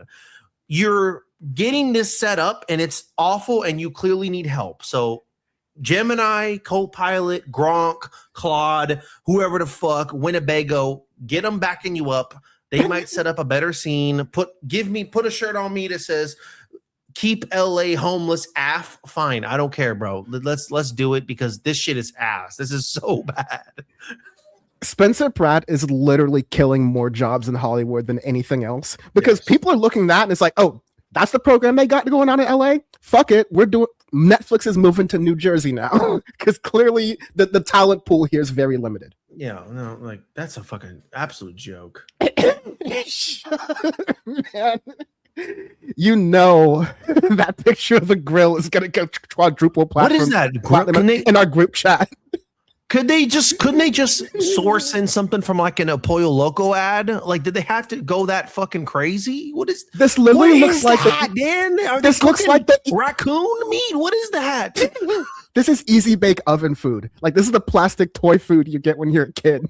It looks crazy. Also, is he trying to do like solar power to heat it up? What is happening there? He just puts it out and doesn't start. So the guy who had the picture was like, I'm gonna wait till he starts cooking. Like, what was the deal here? Like, did he set up the grill and went, damn, I don't have charcoal. Fuck. It's gonna require money. But I got this grill though, that's $70. I didn't get the $6 charcoal though. We got to get off of this, because I saw someone talk about this in chat that he's using crystals. Dave Rubin. Sorry, we don't on PowerPoint. We don't know how to harness energy. God didn't tell us about energy harvesting, so apologies, chat. Y'all my are so bad. funny. Y'all are so funny. My bad, chat. Okay, no. So it's like Dave Rubin did a Jubilee video, which I'm not gonna say that. I'm not gonna say. Dave Rubin. Yeah, Dave Rubin in 2026, year of our Lord. Dave Rubin. I would literally don't know what's worse: Dave Rubin Jubilee or an all Republicans governor debate for California. I literally don't know what would make me want to like lobotomize myself more. But the point about Dave Rubin versus 20, like, what is it, versus 20 conservatives or 20 Christians? That's all I want to see. Jubilee video. Give me that. Dave Rubin versus 20 homophobes. Yeah. That's gonna go on. Ooh, that's a fun one. Hell yeah. I Sorry, think we're it's fundamentally the same here. No, bitch, you're gay. Okay. That's what they're gonna be saying to him. No, the video is gonna get retitled to 21 homophobes. Yeah, they're gonna retitle it. Yeah, 20 homophobes. 21, include Dave in that shit too. Fuck it, 21 homophobes. So Dave Rubin was complaining. I'd heard this going around. Spencer Pratt said this exact phrase now too. So this is a new one. But Dave Rubin was also complaining about homelessness in LA and said that they're taking super meth. Wait, who told him about that? I'm like, you mean Supermex? Supermex? Yeah, they're taking my favorite chain Mexican restaurant. Supermed. That shit sounds kind of fire. What's in that? AI search. Supermeth. I'm gonna ask fucking Google what the hell Supermeth is. Great. Google doesn't even have an answer. They're giving me random sites. That's how you know it's some bullshit. It's some sites I never heard of in my life. I cannot wait. That was Gemini. Anyways, sorry. Oh. She got excited. No, that's fair. I was like, She got excited about Supermeth. Soul Life, this is funny. Years ago, I think it was an episode of 2020. They followed a homeless man. At the end of the day, he walked into his BMW, but with a suit and left. Or put on a suit and left. Well, I mean, the fake homeless videos that's a Dateline classic. That's a 2020 Dateline special classic on TV. That's like that's like 2000s core. No, I was gonna say like the peak of American culture. Maybe I'm biased because this is just like a time I was growing up, but like is 90s 2000s. Like, you mean to tell me that we would all huddle around the TV or like record this on VCR, and it would literally be a kitchen in a TV studio, and Emeril Lagasse would cook. Or we have a different show called Iron Chef that was dubs, no subs, dubs, and and they literally called that bitch Kitchen Stadium. Mm-hmm. Like that was peak America right there. Yeah, we had something good going. Yeah, but yeah, a part of that was also like Chris Hansen to Catch a Predator. It was also look at this person who's like panhandling over here but drives a BMW. Like it was, and we had stuff that I'm gonna say that Spencer Pratt wishes he was on. He was never on American Big Brother. We had CBS network shows that we on have some Survivor. You put a bunch of white people out somewhere far and they all fight, and I'm like, yeah, they hate each other. Hell yeah, that was good times. Put them all in a TV in a room and they all got to vote. Yeah, well, Spencer Pratt, you never made it on there. You were on UK one, which to watch the UK Big Brother, you need subtitles. And I know you think you know English, but you don't know English until you watch UK Big Brother. You need subtitles. That shit is crazy, especially Scouse. But yeah, so we've lost the core. We've lost the good times on some of that TV. Now it's all on Disney Plus, so it's all good. All these Crystal comments, I could read these all day, man. This man's a Crystal mommy. I didn't even know about. I'm so mad I didn't know about that about him. Yeah, Cops. The show Cops was one. Yeah, America's Most Wanted.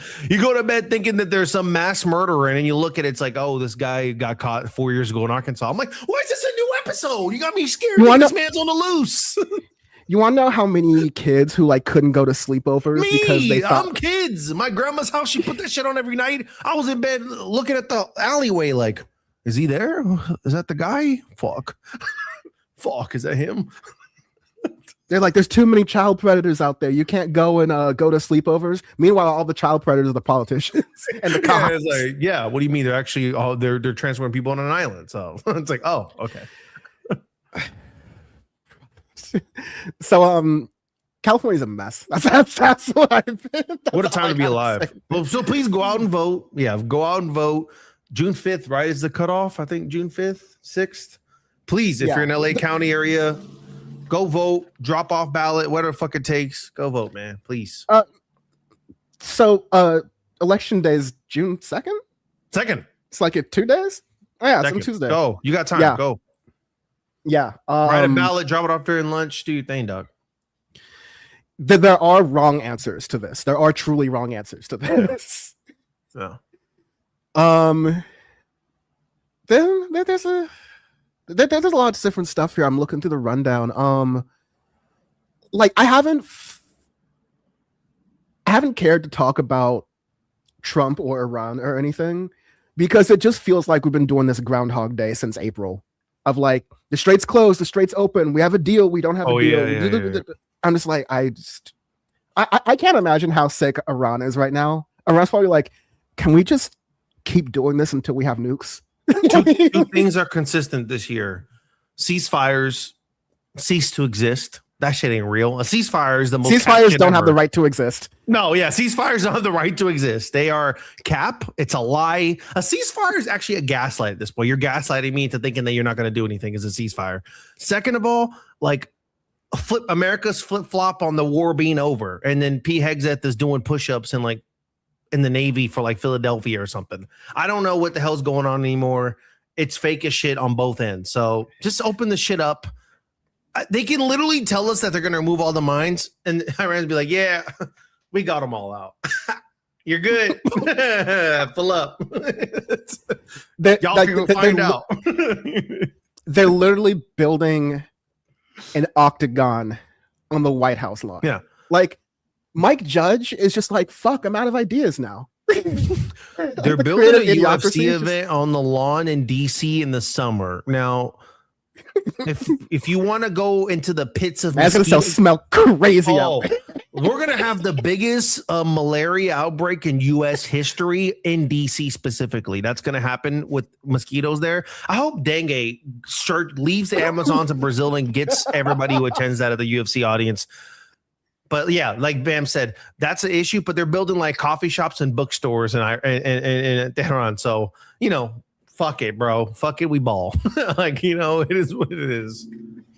I heard that like after the US bombed like a bridge or something, or like a road or something.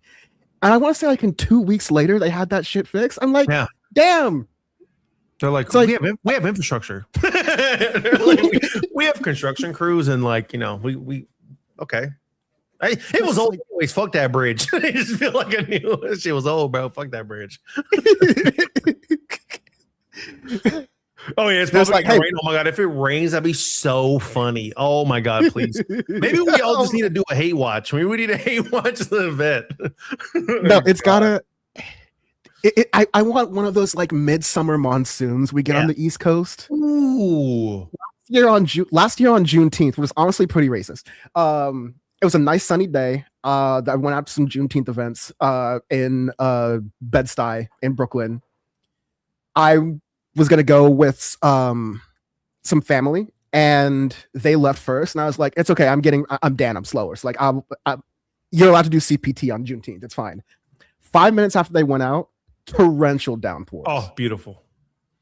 And I need that shit. Oh. Yeah, I need that. I want, you know, they have all the lights set up. You know how the lights are in those outdoors fixtures? I want to see swaths of mosquitoes and shit. And all these conservatives that went there in full suits in DC in the summer to watch this fucking event on the White House lawn.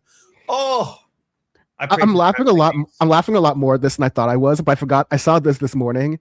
So Trump was also like invited a bunch of musicians and artists and stuff like that to do a 250 show or whatever. I think there were like 9 people who were on the, you know, worst Coachella billing ever. And then 7 of them have dropped out. The latest news I saw was that Donald Trump's like, I'll headline it. I like, dude. And I was thinking, I was literally like, if he headlines it and like sings really loud, could his heart stop? I'm like, wait a second here. Maybe we're onto something. No, he's just going to talk about the New York Giants quarterback having nice legs. That's what he's going to talk about the whole time. He's going to do he's going to do the fucking dance. Oh, if he plays Village People again, I'm going to be so fucking mad. You killed the song for me, dog. You killed it for everybody in the community. You killed the song. I don't even like listening to In the Navy anymore. Because I think about Pete Hegseth is just like, I think about Pete Hegseth and RFK Jr. doing crunches in jeans at the LA Fitness that sees. Oh, R.I.P. LA Fitness. Goddamn. Rex? Holy shit, Rex. If I found out you did this, dog, oh my God. You wait till next town hall. Holy shit. You got to make me go to the 24 on fucking spring. I hate that 24.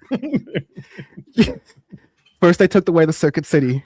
They took away the Rite Aid 24-hour with the Thrifty in there. You can go 3 a.m. high as shit and get some Thrifty's ice creams. 2 scoops, 99 cents. They took it away. They gave me Five Below. Fuck Five Below. Okay, I hate that place. You took away LA Fitness and you took away Circuit City Comp USA. It was the best tech corner ever. Me and Roger used to be functioning over there. You took away all the good things about this city. I gotta look at the lineup. Yeah, Trump. Yeah, Trump pause compilation. Trump has been real zesty this year. The NY Giant one was like the Dan clip you put earlier. That shit was making me uncomfortable as fuck. Like, what the hell? He's a good boy, strong boy. I'm like, wait, man. Power. Once again, I'm gonna put this on screen, and it's just gonna be one of those things where it's like, there's so much to unpack here. Ready? No way. Flow Rider, please, dog. Cancel, dog. Flow Rider, please.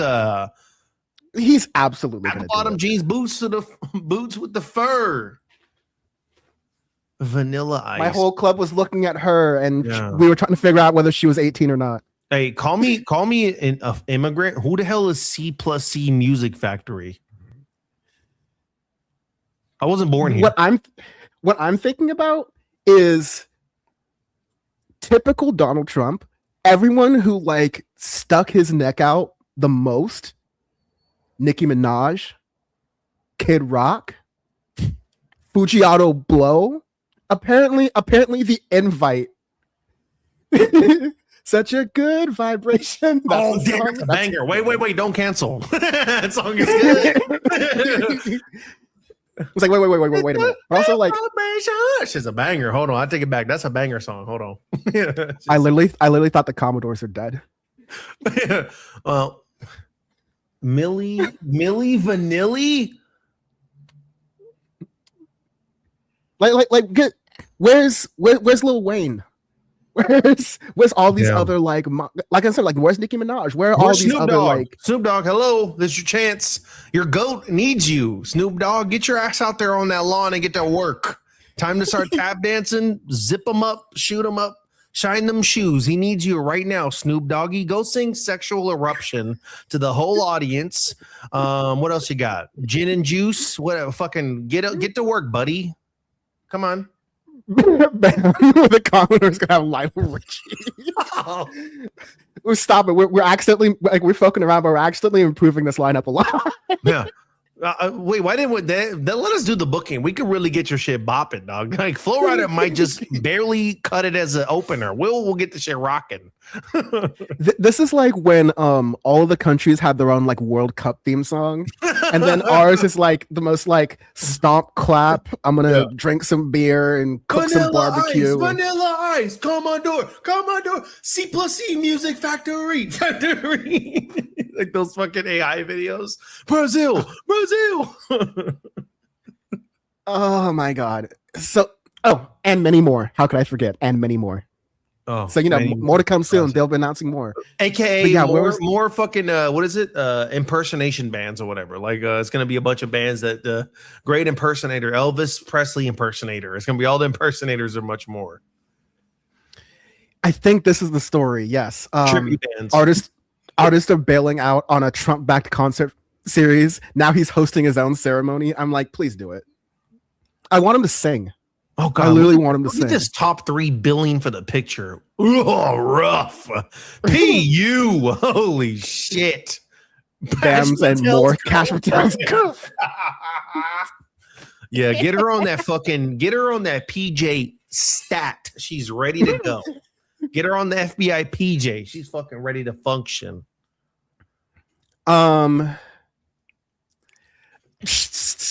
We should have a giant "Make America Great Again" rally for 250 instead of having overpriced singers who nobody wants to hear.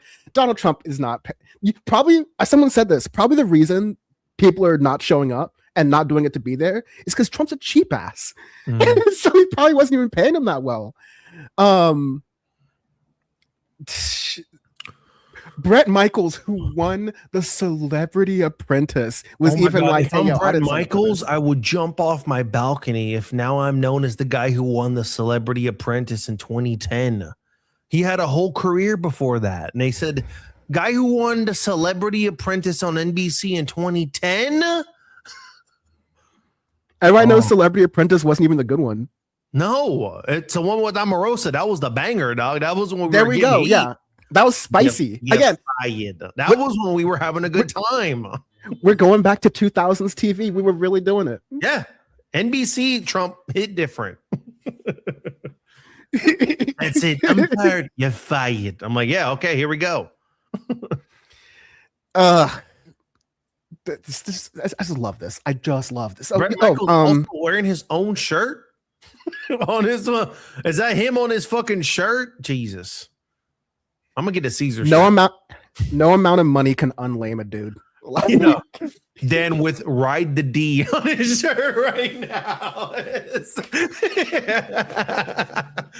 I can't wait to wear my Caesar shirt. I'm gonna get that. I'm gonna get this picture of me on my shirt and rock that shit next Power Report. They should definitely have a Ride the Sea. And it's me on there? Yeah. Yeah. Also, I don't know if you take the sea line lately. Very chill. Very chill. Like, it's not like blue line activities. It's not the blue line. It is actually very quiet, very calm. It's really easy to get to the airport. It's very nice. I'm traveling in September and I'm really hoping the K line's open for public use. I would love to try it. That sounds kind of exciting.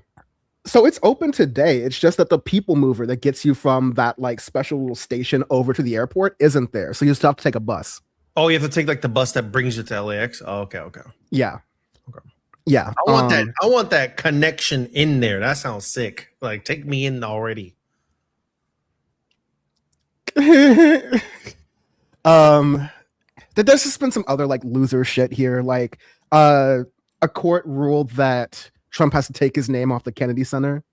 Yeah, that was funny. Because the Kennedy Center was meant for Kennedy. The judge is like, the explanation is like, Trump has to take his name off the JFK Memorial Kennedy Center because it's for JFK. It's like, oh yeah. I guess you can have that. Yeah. I guess I didn't know they had a rule. It's just like, we just can't name these things after living people. Yeah, I needed Congress to do that. I literally think there needs until the $250 bill comes out.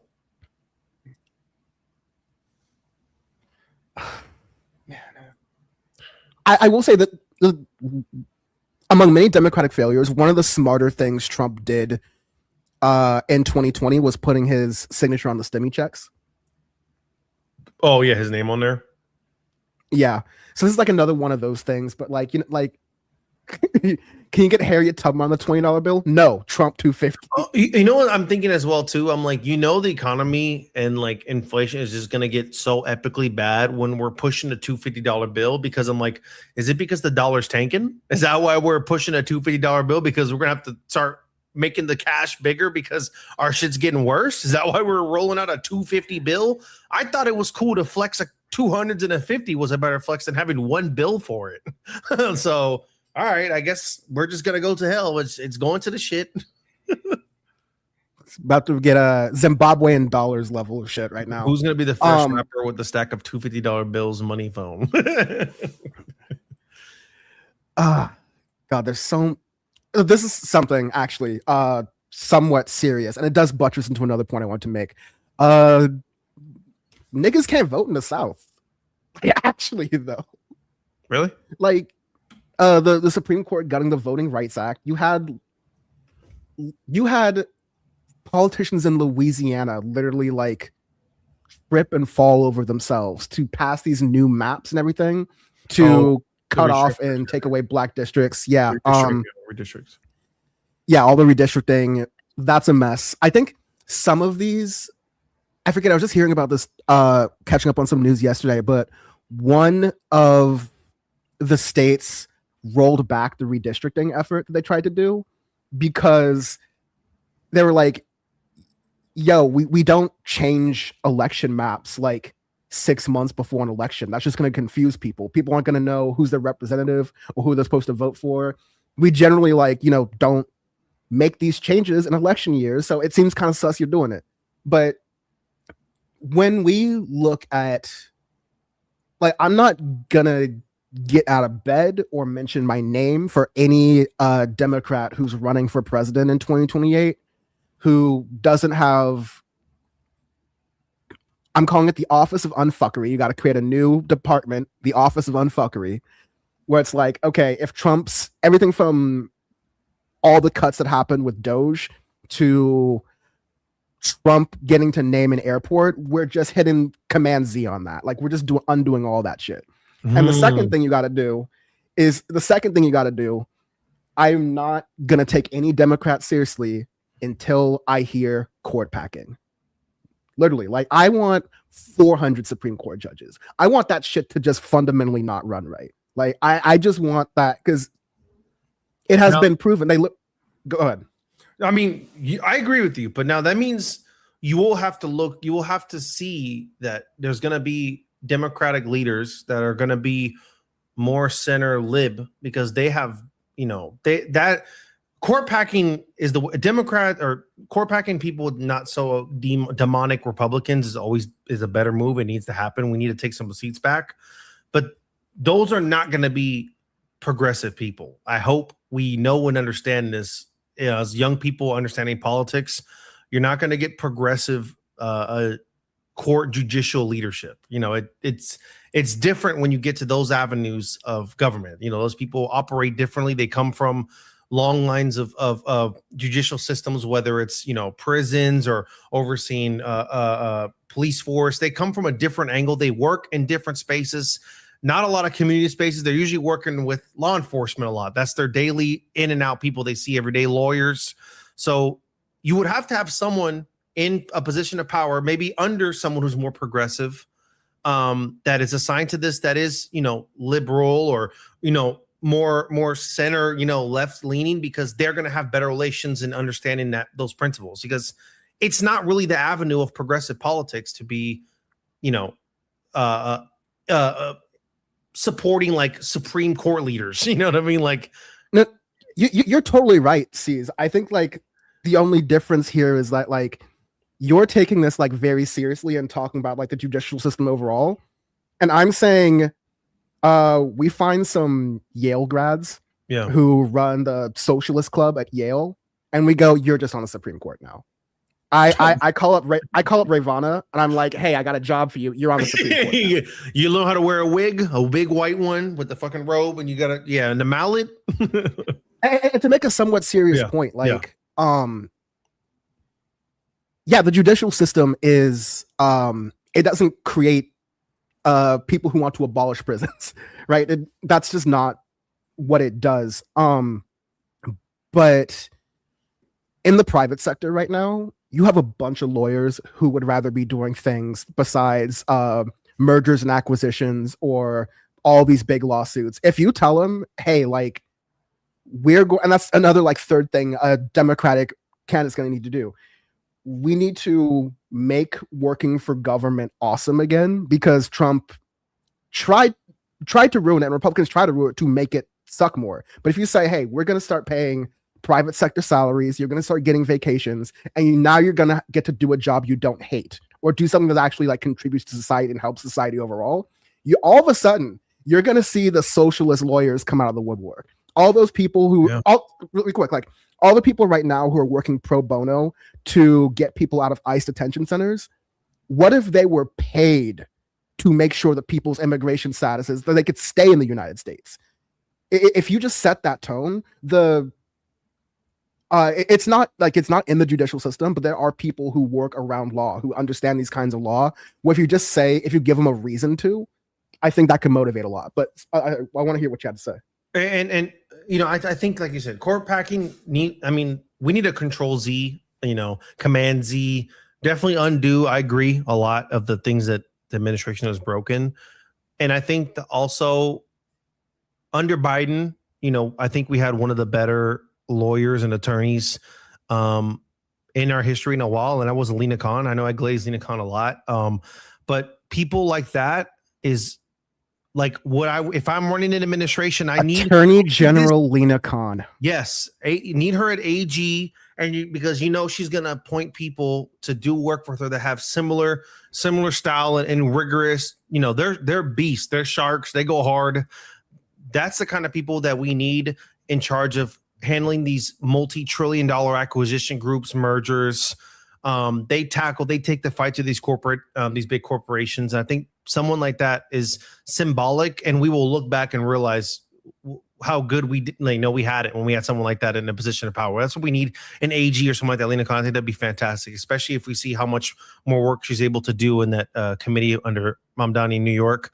We'll see what she can do in the future. That'd be. I would hope that leadership in the future, Democrat 2020 ticket would be looking towards someone like that. That'd be great.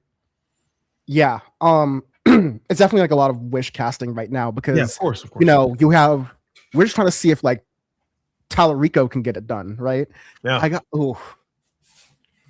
was the other clip that I was gonna play. So they are attacking, they're giving everything they can, pause and not pause, to Talarico to try to get him to lose. They're lying about him, and here's one of those lies here. They're calling him weird. You think about the kind of men, not just ones that are voting Democrat, but the ones who are running. Well, you've got some old white men, I guess, like Chuck Schumer still in office. But what you're left with when you have treated men like this for so long, think about your candidate pool, your talent pool. You're a coach, you think about talent recruiting. You're left with guys like James Talarico. That's kind of who you're left with to speak to men. Oh, yeah. Just look at the clothes that men wear now. All this European stuff. We're becoming a European. You got the same shirt on. But that's not really going to happen. But men are still hard-nosed in this country. They're going to stay that way. This Talarico guy, I don't know where he comes from. He's come from a different planet, but he's not the type of person that I'd like to hang out with, or really anybody down here in the South would like to hang out with. But we have a huge problem. We have an identity problem that the Democrats want to distinguish good versus evil, and they think everybody on the Republican side is evil, men, women, no matter what, and so they're trying to get women to come to their side.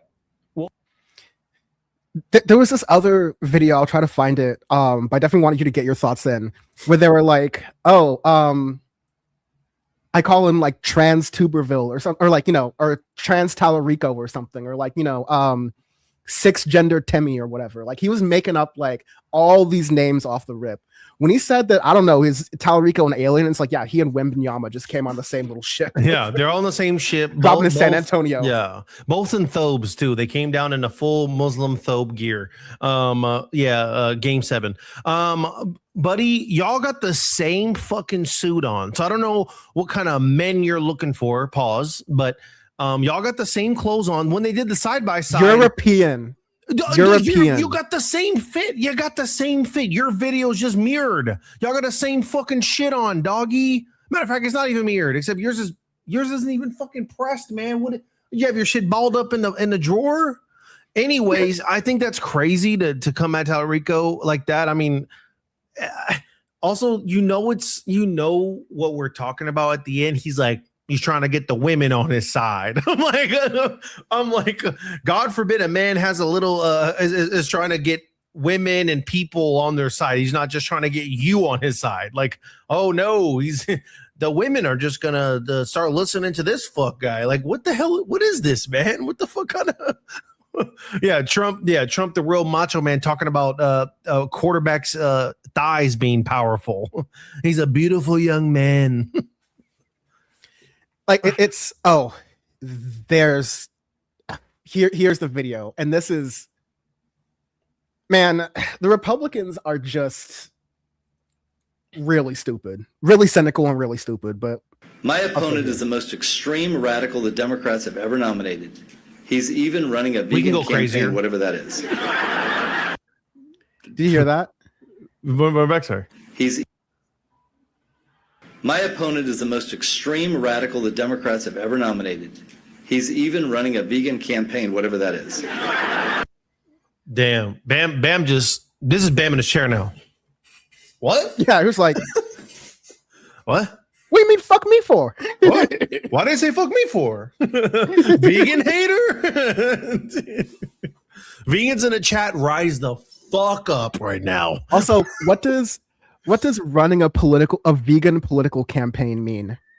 Does it mean, oh, you're not going to talk about red meat issues to your voters? You're going to talk about you're not. Yeah. Sorry, some vegan that wants to. Doesn't he know we're now getting steak from Argentina? Stupid. No, it's crazy. This is crazy. This is absolutely crazy because I think it's funny to be like, you think that Minister Talarico is the most radical we can get. Oh, my friend, that's an appetizer, buddy. That's one French fry. We can get radical, and a minister wouldn't be my first stop on radical left people. It wouldn't be a minister who's a nice guy. Okay. Caesar's soft launching Beto or Works return. Yeah, Beto. Bet on Beto, we can get real nasty up in here, buddy. And you think it's gonna be some minister from Texas that's my radical vote? Okay, dude. Speaking of vegans are like, this motherfucker to rep us. Tea Time Cat's like, he literally ain't a vegan. You know, he ain't one of us. Don't give him that shit.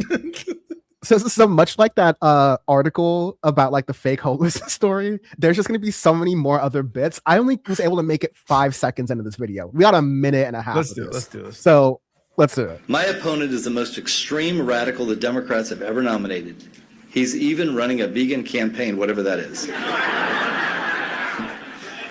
Sorry, last thing. She didn't laugh. She's like, I'm vegan. In the back, she's Zoran Mamdani, James Talarico. That's more rad? Really? Yeah. Muslims, they're cool. Some fucking Christian minister? Oh, hell fucking no.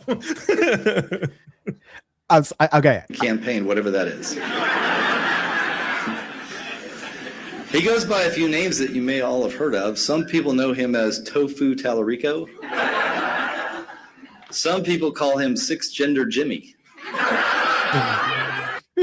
Shorty is not laughing in the back. This girl in the background is not laughing at any of this. It was up here doing the side eye. On the right, blonde hair has not laughed once. Blonde hair on his right has not laughed one time at these jokes. I just want to say that. We're getting look at her here. She's looking around like, look at you fucking freaks. She was like, wait. I didn't come here to wait. Vegans, I love my matcha vegan spot. What the hell? You know, like what the hell? I love plant power in Long Beach. Wait, well, hold on now. What the fuck? Tofu Talarico. Some people call him Six Gender Jimmy. I've even heard some people call him James Talarico. Wait, that's kind of sexy. Others refer to him simply as Low T Talarico. But no matter. Okay, I am so concerned for this woman now that you've pointed her out, because she's literally like, she's giving blink twice. She's like, wait, they paid me to stand here. Is this what I'm standing for? Wait, what? and you can kind of see this like other woman who's like up here, like, you know, smiling, but going like, okay, yeah, sure, whatever. Yeah. These old people though are. Oh, this lady's having a laugh. She's having a grand old time over here. Susan's having a good time. Cheryl's hitting the Donald Trump laugh though. Yeah. Damn. No, this guy in the back here looks like James Carville. I don't care about that bag of dust. Keep going. I don't care about a fucking bag of dust. I've even heard some people call him James Talarico. And others refer to him simply as Low T Talarico. But no matter what you call him, let me tell you this. James Talarico is a threat to everything we hold dear in this state and in this country. He's a threat to our security and our safety. He wants open borders and even said a welcome mat should be at our southern border. He's a threat to our children. He wants boys and girls sports, gender mutilation surgery performed on kids. And when asked what he loved outside of his family and friends, you heard what Brandon Gill said. His first answer was trans kids. That's weird, and that's a radical guy. He's a threat to our prosperity and Texas economy. He said you can't be a Christian if you support the oil and gas industries. He wants to raise your taxes, and he won't do a single thing to lower costs for you and your family. Pinkerbell said it real great in chat. They have nothing on him. That's why they're going. That was weak as fuck. That was so fucking weak. First of all, almost all lies. Yeah. Second of all, yeah, like, don't worry about your cost of living. He says you can't be a Christian if you don't like oil. Dan, you're telling me God doesn't love Texaco? Get the fuck out of here. You don't know God. You don't know God. He loves Texaco. When I think of acts of God, I think of the Blue Water Horizon oil spill and going like, that's because the only thing God, I think of Shell just dumping oil all over the Atlantic and the Gulf of America. Oh, love that. Because there's nothing God loves more than Dawn commercials where little ducks are getting clean. Yeah, he's like, God watches those and he's like, here we fucking go, baby. It's like, I knew I was fucking around when I did this Earth shit. Yeah. Do it. I knew I shouldn't have just magically made that natural resource from under the ocean and dumped it on my duckies. Damn it. That's what he was thinking. You see, we're God's children, but the dinosaurs, no. That was Satan's work, actually. That's why he controls Edom. He controls Edom. He controls Edom. That's what he did. So the only thing more pathetic than this is the fact that I don't have the clip, and again, I'm hit my tolerance limit for listening to these. Like, we are really in the Nick Shirley era of Republican politics. Like, this is, I said earlier, the creator of Idiocracy, Mike Judge, is just all out of material. All this was he hates oil and he's kind of gay. That was what we spent 1:25 watching. Unironically, the nickname Talarico is fucking banger. That's a great nickname. Talarico. That shit kind of hard. He should make a song out of that. Talarico is a banger name. The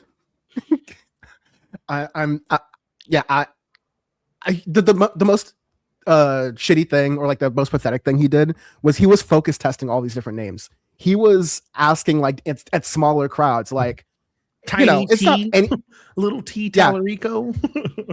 Talarico. How's that? Like he's people are like, oh, shit kind of bang.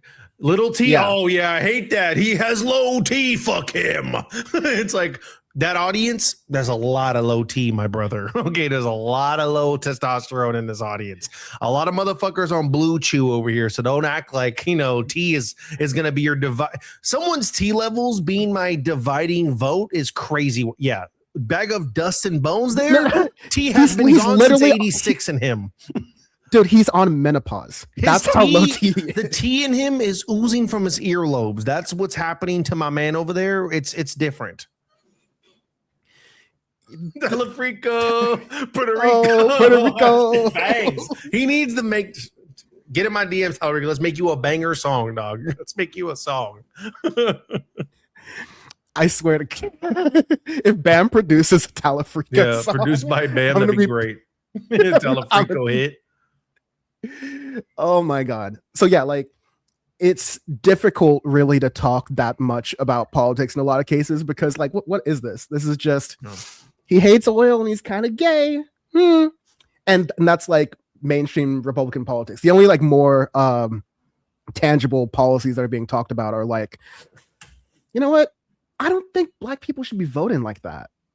Like, other shit. I have no idea what you're looking at, but you okay? Yeah, I was looking at the chat. Sorry. Oh no, it's all good. These midterms are going to be very interesting. I think like, the issue here in some of these cases, like Trump's making a number of different endorsements. I think he endorsed Kim Paxton. And that's why he is, going this hard in the paint. Because I had to do like a couple different runoff to get Ken Paxton to go to the general in Texas. They got rid of. There's that libertarian guy who I want to say was from Tennessee or something, but he was signing on with Ro Khanna with all the anti-Epstein stuff. Like, the guy I'm talking about. I'm forgetting his name right now. Someone in the chat will remind me. but he is also got voted out as well. And there are some of these cases where Trump's picks in the Republican races are no, it was Thomas Massey. That's who it was. Oh, Massey. Yeah. Massey got unfortunately Yes. rocked by the most expensive anti-Massey campaign I've ever seen in my life. It was a lot of money. A lot of Epstein money. For a guy who I never even heard talk once. I'm not following obviously that state, but I'm like, who won? I don't even know who the hell who. You know how like Ron Paul and, you know, to some extent, but not really Rand Paul, are like those libertarians who just like don't like being told like what to do necessarily. So they'll buck with the Republican Party. They won't fuck with the Democratic Party, obviously. They'll kind of do things their own way. So like, and, you know, sometimes not making sense, but that's why Thomas Massey was like, yeah, I'm out on the Epstein stuff. And that was a principal position that cost him his seat. But the point I'm trying to make is that the more of Trump's picks that are winning these primaries, that's going to motivate Democrats to turn out and vote. That's going to motivate people on the left to vote, because we've seen like if things are going okay, no one in this country really gives a shit. If things are fucked up, gas is $5 a gallon on national average. And they're guessing in 4 weeks it could explode even more, which is the worst timing ever for midterms. Like, again, like I don't want what I'm like wanting gas prices to go up and all these other things. You're asking for people to suffer on a large scale, but I want that to be the contrast of all the dumb shit Trump is doing for the 250th anniversary, the dumb birthday party he's throwing, the UFC event. It should literally be like, yeah, we're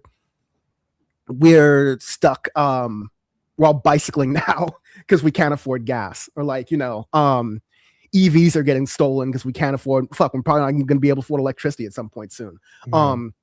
People's lives are getting worse, and the Trump voters who are like, you know, never voting for a Democrat, but you have some regrets about Trump, they're going to stay home. They're not going to vote for any of these motherfuckers. Yeah. The people who are going to vote are going to be motivated. You have a midterm election, and usually that switches power within the party system, and so you have that energy already, but it's just going to keep moving further the more you do this.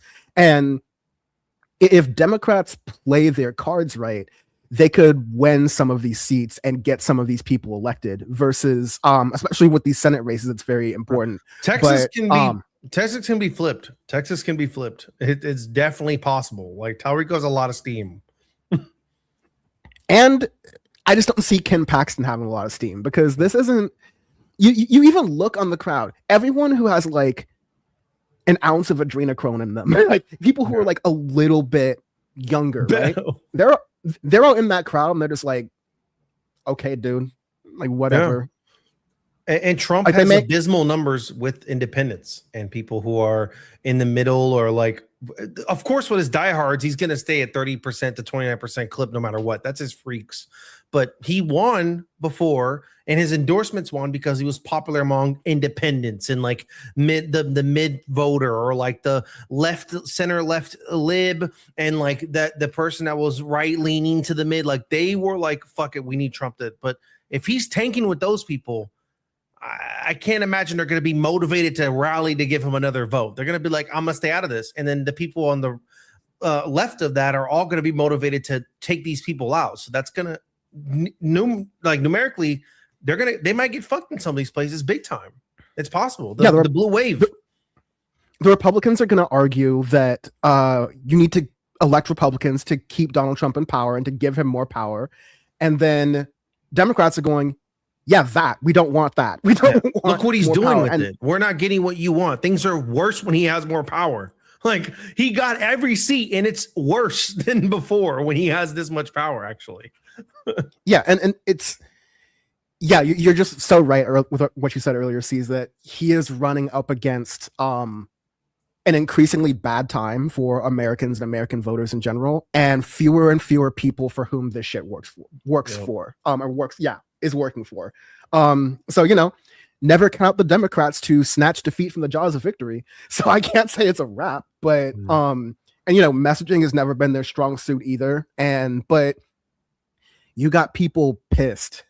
They're broke and they're pissed. And so you may not see the same sort of like money flying around. I want to see Tom Steyer and JB Pritzker start to pony up for some of these ads now, because we've already tapped the wine moms too much.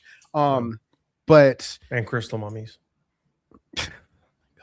That there's so much on the like I have to be cautious, because this was kind of the Hillary Clinton mistake of just going, look at these fuckers. Are you serious? Yeah. Are we actually going to elect them? And for a lot of the country, they said yes. And a lot of the country will still say yes again. But, you know, even with the damage that's going on to people's bottom lines, even with all this other different stuff. And yeah, I can't underestimate how stupid Americans are. But every single Republican we've talked about today is just embarrassing. And the Steve Hilton's not dumb. He's just British. yeah, he's just British. That's that's his fault. The one thing that is different about this run versus the previous Trump election cycle is that he hasn't given people a lot of wins, like a little bit of. He usually likes to pepper in some little sweet things for people. Like, I'm gonna do sign off on the stimmy checks, or he'll do something to like garner no tax a little on bit tips. No tax on tips. He proposed that, didn't make it a federal law. So people are like, did their taxes and were like, wait, what? So it's a little funny. He's only done things that he sees as a win for him. He's more egotistical than ever. So everything has been garnered to shower himself with praise. But he hasn't given Americans a little bit to feel like, you know what? Yeah, I know the ice was bad, but, you know, he did give us this, or he did give us this stimmy or something. He didn't do any of that. So going into this, even with Democratic messaging being inconsistent depending on what state you're in and areas you're in, I don't know. I just can't imagine what the kind of year and a half I'd honestly be more. I wouldn't be surprised by a blue wave. I'd be really surprised if all these positions, if 80% of them reverted to Republican, that would shock me beyond belief. I'd be like, wow. I mean, I guess it's gonna all burn down. Fuck it. I mean, that's all I could think. It's like, all right, because I'd be really surprised based on how people are doing from like farmers. Like Trump pissing off farmers was crazy to me. I'm like, I could have never thought that in my life. He fucking. They hate him. They hate this man. I'm not, you got Iowa people not wanting to vote, huh? Really?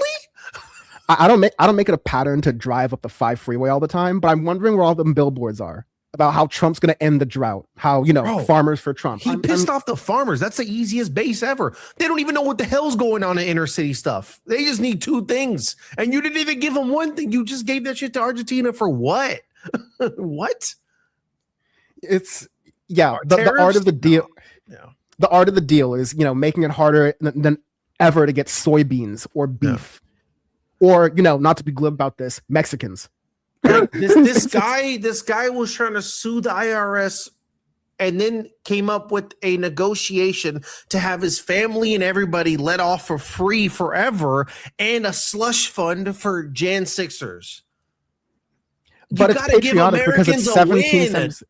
You got to give Americans a win, bro. You can't just win to yourself all the time. The other plan is like making it so only J6ers can vote, which is kind of not crazy. Oh my God. He's like, sorry, if you didn't storm the Capitol, you can't vote. Like that could probably. If you'd have the means to travel across the country to go storm the Capitol, no votes. Like what? That's pretty much it. And even the farmers are running out of Mexicans thing that truly happened in Florida, where Florida, their police are working with ICE and they were stopping truck drivers, many of them who had citizenship, pulling them over, harassing them, all this other different shit. And then the truck driver just like, when I come to Florida, fuck your oranges. And they had to wrap it up in a week. Week they were like, my bad, my mistake, sorry. I don't know who's on his team, but if Trump went to that court case, which was bad already, flipped it back and finessed them into doing a slush fund, and then he decided to distribute that wealth to just Americans or the farmers, he would win crazy points. Like he would be like I'd be like, damn, he knows the game. He finessed us all. Now it looked like now they're going to be like, he's genius. He pretended to attack the IRS and then he made them pay and give us our money back for how they've wronged us for years. He would have dunked on all of us. And he said, no, I want to party harder. Fuck it. Let's go again. Round 2, baby. And he said, this is for all my homies only. It's like, oh my God, you made it VIP access even more. Jesus, you don't know how to win. You're too in your brain, you demented old fool. You don't know how to win anymore. It's ridiculous. This is kind of like a hard segue, but I just feel like, this has been a little bit too hard of a power report. We've been a little bit too hard on Republicans. Yeah, sorry, Republicans. My bad, y'all. Obviously I'm sensitive because shit kind of fucking sucks. So my bad. Things suck. Let's do some left punching, shall we? I saw this and I'm just like, why do I even care anymore? Similar to the Republicans, where like everything I hear from this group of people is dumber than the last thing. But here's Brianna Joy Gray. Yeah, it's crazy. I know many, people on the left who would happily vote for Tucker Carlson before AOC. I'm frustrated by that dynamic because I don't want Tucker Carlson president. I also can't see myself damaging my own credibility by telling someone to vote for AOC. Like, these options hurt us all. Notably, Brianna Joy Gray did not make any sort of endorsements around Mamdani. Like, the actual socialists had a chance to do something really big in a major city in this country. But I hate this left brown alliance shit that we're still doing, still having these force the vote fights. Pinkerbell saying that take brought to you by super meth. It's crazy because super meth almost helped her. She could have low-key went into a great discussion about misogyny in this country, where it's like, hey, misogyny is so rampant in this country, even among the left, that there are people on the left who would vote for Tucker Carlson over AOC just because of how embedded hate is for women in general. But she said, nah, super meth is gonna make me go past that shit. We're gonna go into, I'm not gonna sit here, I can't give her a vote either. Like, fuck that bitch. What? wait, where are we going? What? It goes back to that point I was having earlier about the left needs to know how to actually build power. Because we obviously hate the Democrats. Yes. But if you're gonna go, it's below my integrity, podcaster, to vote for AOC. AOC, I hate her IG reels. I would never do that. I would never vote for her. It's like, so you'd vote for Tucker? Is this the hill you're gonna die on right now, Tucker? One of my someone I follow on Blue Sky was saying, not a single value on the whole pod, just two people sharing a vibe. This episode, is needed. This is the official power report of two dumb bitches nodding at each other and going, exactly. Yep. Exactly.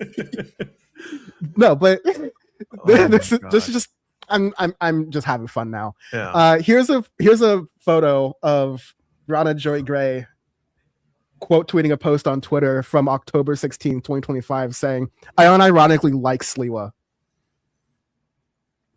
And listen, dude, most likable Republican in the United States right now, probably Curtis Sliwa. He's barely even a Republican, right? Because he has a New York accent. It's great. He's fucking funny. The memes of him being photoshopping a do-rag, thumbs the fuck up. Love it.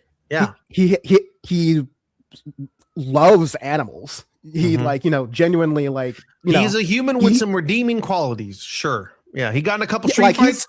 I like that. I can have a beer with Curtis. That's probably the only Republican I'll have a beer about with. the subway for sure. He'll tell you some stories. He knows so much about the Gambino family, but to do this sort of performance on the left of I like Curtis Sliwa, that actually might be more of a trustworthy choice than Mamdani even. It's just what are you doing? What's serious about it? The thing I was thinking about and laughing about, is when you were describing how she could have turned this into a really good point about misogyny on the left. But Black Dynamite. If you call yourself a leftist and you listen to Brianna Joy Gray, you're almost certainly a man. and you're almost definitely a misogynist. Like, I'm sorry, that is a circular Venn diagram of what you're talking about, and so she can't alienate her audience. Yeah. She just does she has the girl podcast vibe, going that kind of energy, and them talking about I'm talking about we're just gonna we're gonna talk about these two people, and it's like a fun, it seems like a fun vibe, like they're feeling a vibe when they talk, it seems like a fun podcast. But then when you hear a take like that, you're just like, what in the fuck? That's horrible. That's horrible, and that's the opposite of I thought we were trying to be doing here. But hey, I guess Curtis Sliwa and Tucker Carlson, that's what Joey's fucking with. Okay, cool. Based question mark? I done what? I have no idea. Here's another clip that I thought was also pretty. Back to bashing Republicans again. Here's another clip of Lindsey Graham here. Sorry to do the psychic damage to you, C's. Yeah. But what I did like about this clip is I fucking hate Lindsey Graham and all his warmongering, and even the jokes about him being closeted. I'm like, whatever, dude. I want to trip him when I see him walking. But yes. But this was one of those moments where, occasionally if you listen to Republicans, they're so high on their own supply and they think we're all stupid, and there's a case to be made that they're starting to say the quiet parts out loud here. And I think it's important just note it for the record. Ask you about the news overnight. Senator Bill Cassidy losing his primary in Louisiana. You worked closely with Senator Bill Cassidy on a range of different issues, including a plan to replace Obamacare. He, of course, voted to convict President Trump back in 2021 in the impeachment trial. Now he's lost his seat. Are you glad that Senator Cassidy is no longer going to be your colleague, Senator? No, I like Bill. I thought he's a great senator, but he made a political decision. He voted to impeach President Trump, which would have ruined his political life. He could never run for office again. Massey's on the ballot Tuesday. He votes against Trump all the time. What's the headline? Trump strong. Those who try to destroy Trump politically, stand in the way of his agenda, are going to lose. Bill made a decision. What would LBJ do? Is it natural for a politician to go after people who try to destroy their political life? So Bill Cassidy's lost because he tried to destroy Trump. Massey's going to lose because he's trying to destroy the agenda. You can disagree with President Trump, but if you try to destroy him, you're going to lose, because this is the party of Donald Trump. There, ask you about the news overnight. Lindsey, sweetheart, talk more. Let's hear more, Lindsey. Let's keep it running. Give Lindsey another beer, y'all. He's singing like a bird. Go ahead, Lindsey. Go ahead. No, that was very. It's like, you're gonna kill Trump's political career and he can't run for office again. And we're like, that's the point. Also, what political career? We're literally talking about Celebrity Apprentice a moment ago. That was Trump's career. All right. I was literally thinking for a moment that we were going to get a revival of Trump Shuttle, Trump's failed airline, when he was having those talks about buying Spirit Airlines a couple of weeks ago. That's him, bankrupting companies and product placement on TV shows like that. That is Donald Trump. Political career, when he won in 2016, he wasn't planning on running. He wanted to make Fox News. Yeah, we could have lived in the Democrat. world. That's how he knows no fucking career. He's doing whatever he wanted to do. But you do appreciate there the if you attack Donald Trump, he's going to go after you because the Republican Party is the party of him. Great. And Republicans are going to deny it once the hit dog starts hollering, and hopefully once we start to get some more Democrats in office, they're going to be like, wait, hold on. That was MAGA. We're Republicans. We're different. We're fiscal conservative, social, all these other different things they're going to try to do. They're going to try to run away from this. But the Republican Party has been the party of Trump since at least 2016, arguably before that, just by how well he was doing in the Republican primary. And there's this thing, I always saw this happen. I think it was the headquarters account, which is Kamala Harris's old rapid response thing. told some Republican, either media figure or politician, to go fuck themselves or something. And then all the Republicans pile on, like Matt Walsh and Ben Shapiro, and all just like the scummiest, skeeviest, loving the pain of others people were like, wow, this is really rude. How do Democrats expect to think that they can repair what's wrong with this country by using such horrible language? It's like, it goes back to that gaslighting thing. It goes back to that there's no ceasefire really. It's, oh no, you cease, we fire. Mm-hmm. That's the only way it's allowed to be. And the moment we start firing, they're like, hey, whoa, that's not fair. That's not fair. Yeah. You're supposed to sit there and take it while we run you over. And, you know, your version of fighting back is to be like, oh, maybe we can be your friends and not like, no, I'm sick of like this battered wife syndrome that the Democratic Party has. And, you know, it's not just mean tweets and vulgar words. Like I was talking about the office of unfucking or whatever. Like we're going to be closing a lot of ICE facilities, but we may keep 1 or 2 of them bitches open for some of the people in this administration. Like there has to be those kinds of consequences. I know I'm kind of speaking like a, you know, fantasy world right here, but that's the energy. Not only is that the energy that's needed, but for the past 10 years, the Republican Party has been the party of lock them up, lock her up, lock up the Democrats, make sure they all go to jail. There's voter fraud. Whenever people don't vote for me, that's voter fraud. And all those voters need to go to jail for exercising their rights in a way that I don't like. Like there's, I'm definitely sick of the unilateral disarmament. It sounds bad, and you're going to need to find a politician. Like, can we get a Zoran Mamdani for court packing and, you know, jailing Republicans? Like someone who can make it palatable and simple like that, because that's truly what's going on with this. Like our country is being looted right now, and there's one party that's literally saying, yeah, this gives us like N+1 more power, so we're going to let it happen. We're going to let people steal from everyone in this country because we still like the power. And hey, maybe, you know, Trump might take some up the top for me too. Yeah. I mean, Lindsey Graham literally sat there and told us that you can't be an individual. You can't rise up in the Republican Party and create your own base and establish yourself without putting your fucking knee down, kneeling your head, and begging for the merciful love of your King Trump. That what needs to happen. Now, funny enough, this has been the most hypocritical party ever recently. This Trump party, Republicans are the most biggest hypocrites. Like you said, they adopt laws about stand your ground, but they don't want people to stand their ground. They want you to cease, and then they fire. And don't you dare try to fight back or stand up for yourself, because you need to just accept whatever we give you. So it's all hypocrisy. Lindsey Graham, I don't even there's not even English language words to describe how I feel about that fucking weasel. And it's fine, because in time, their reckoning will come again. They forgot after Jan 6 how rough it was. That's why Trump didn't forget. Trump didn't forget, and that's why he surrounded himself with even more little slime bags like this and yes men. And that's why it took him longer to fire people than before too, because he had a lot of yes people around him. And every time he's fired someone now, they're just more yes than before, and he's reassigning people. So because he's threatening them with firing them and then reassigning them to a different role and being like, look, like I'm still not done. Like Pam Bondi, I haven't squeezed all the juice out of you yet. So go over here on this stupid ass committee I met, because because I already took some shit away from you. And the scariest thing you can do to someone is not to let them go.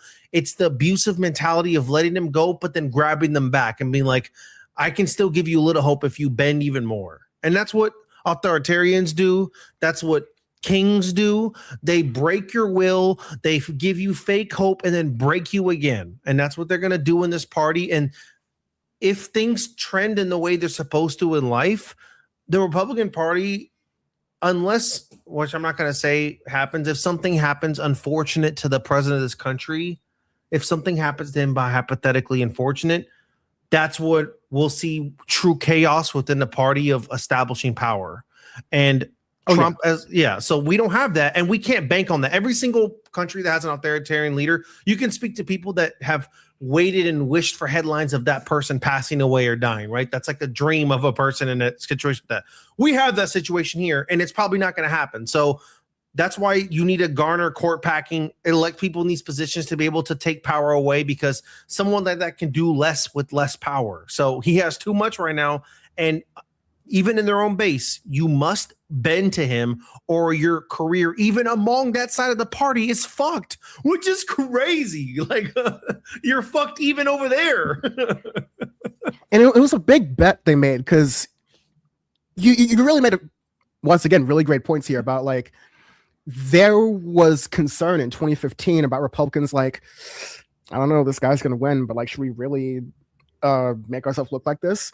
JD Vance was all like, hey, listen, I'm a Republican, but this guy's a Nazi. Like, he's fucking terrible. I don't want him around. Like, I'm a traditional. Ben Shapiro had this quote scrubbed off the internet, but I used it in a video and I had to say it a bunch of times. But he said something like, if we don't reject Trump now, the country is going to fall into the type of crypto fascist demagogic absurdity that the left has always accused Republicans of being.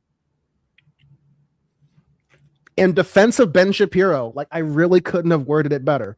But all these people at some point were like, no one's keeping track except for Dan about what I'm saying about Republicans. Like, let's just go along with this guy. He's going to be the power center. And this goes back to that conversation we had earlier about the Democrats and how they're not building a bench.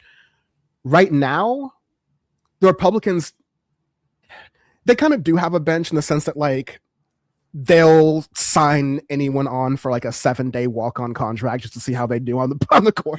Two-way. Quick little two-way. Yeah, they will, and they have no standards. It's literally just like, will you suck up to Trump or whatever?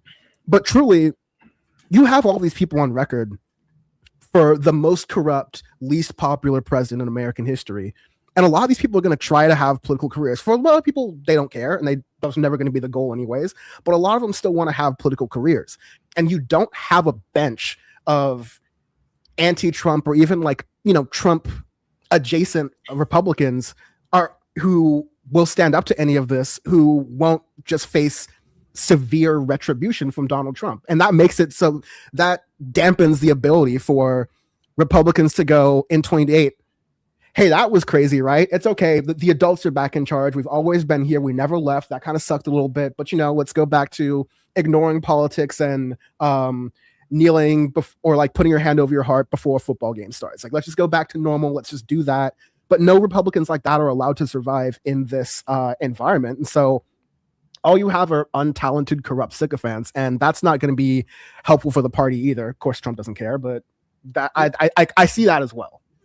Yeah, in my political fantasy world, the America that rebuilds after something like this is you have the Democratic base of, in those cities and pockets of liberals where they have their votes that are, of course, on the Democratic side of things. And then you have these cities and areas and communities who are voting more deeper left into DSA sponsored people. And then we come together, and those DSA sponsored or really, really progressive left-leaning Democrats fight hard and campaign for even more progressive values to be built within this country, like healthcare and free schooling, that the liberal Democrats bend and agree to with pressure from people from these other communities that we've elected into DSA people to take leadership and onus on. We build from that up.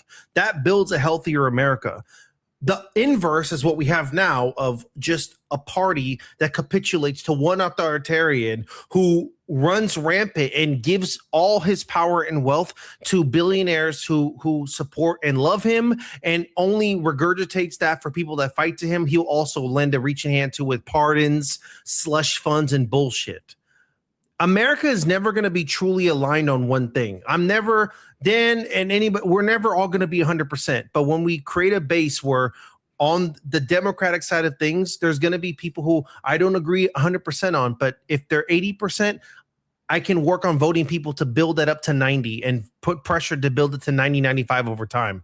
That's we need to rebuild and establish, because we can never come to a place where we're all going to agree on one thing together. We all have collective different values, strifes, culture, struggles. So that's what I hope for and I want in the future. But once again, we're fantasy land. And right now I'm dealing with Lindsey Graham and fucking Paxton over here calling Talarico out. So I got to deal with this first monster right now. I got to deal with this bullshit first.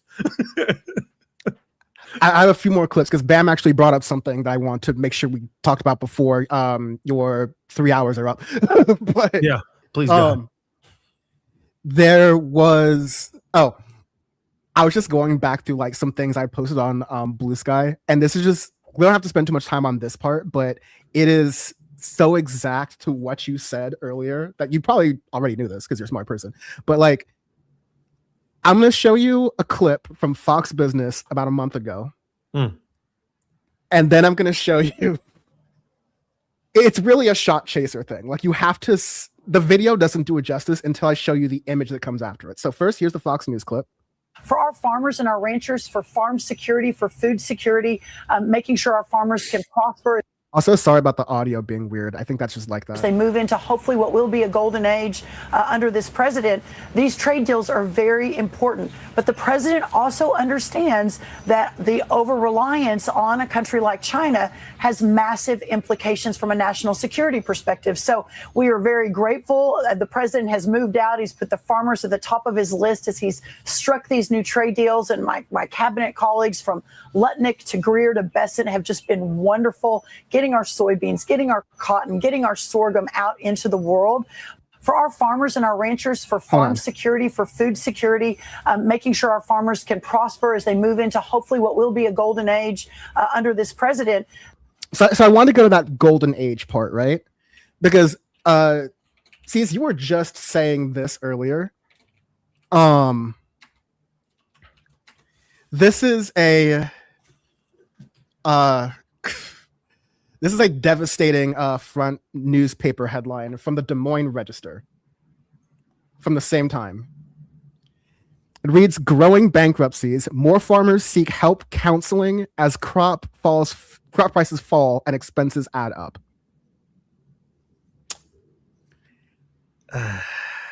Like, see, you're literally like, yo, in Iowa, these Iowa farmers are like not liking this. And you know what? Yeah. This is not a golden age. No, it's not a golden age for me to have a bunch of cows and meat, and then you're like, fuck you, I'm gonna buy it from Argentina. That's not the golden era of American farming. They like literally they're being priced out to sell their land to data farms for these billionaires to build data centers and in these farmlands. I mean, like I said, the easiest base, sorry, no offense to farmers out there, it's the easiest base to capitulate towards in terms of just passing a couple things that make their lives better, creating a better avenue for them to get more returns on the crops that they yield and sell to local markets and groceries. That's what makes them happy, is getting a return on the work they put in year round for their crops. Because they clearly don't care about climate change. They don't see how climate change is vastly important to their job. They don't care about that. So what they care about is just the money. Most farmers. Yeah, sorry, not all farmers. Just talking to Iowa. Hashtag not all farmers. Hashtag not all farmers. Yeah, hashtag all farmers. Yeah, all farmers' lives matter. I'm sorry. Not all you guys. I'm sorry. No, but they didn't do that. The administration didn't do that. But hey, Dan, what are we complaining about? In that ticker, Dow Jones was over 50K. Okay, the Dow Jones was over 50K in that ticker. We're good, baby. Let's go open a farm right now. We're chilling. Eggs are like $9. I'm sure I can get some money for that.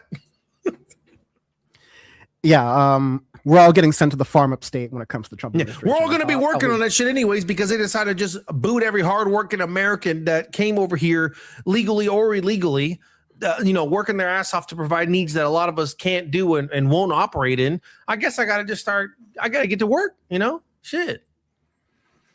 AI's not doing it. Them stupid robots are not picking fucking strawberries like they're doing in China. They're so advanced. They're doing kung fu battle. They're doing fucking MMA events with robots and Michael Jackson dance offs. But here we got, Gemini.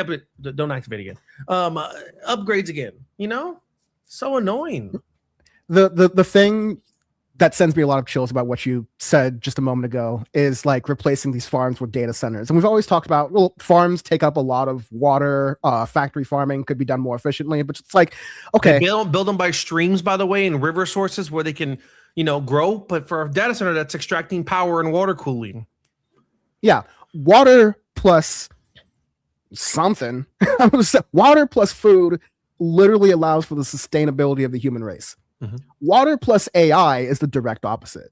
It's polluting all this water. It's economically tearing people from their livelihoods and their work, whether you're fired because of AI or fired because your boss thinks you need to be fired because of AI, because of shareholder pressures.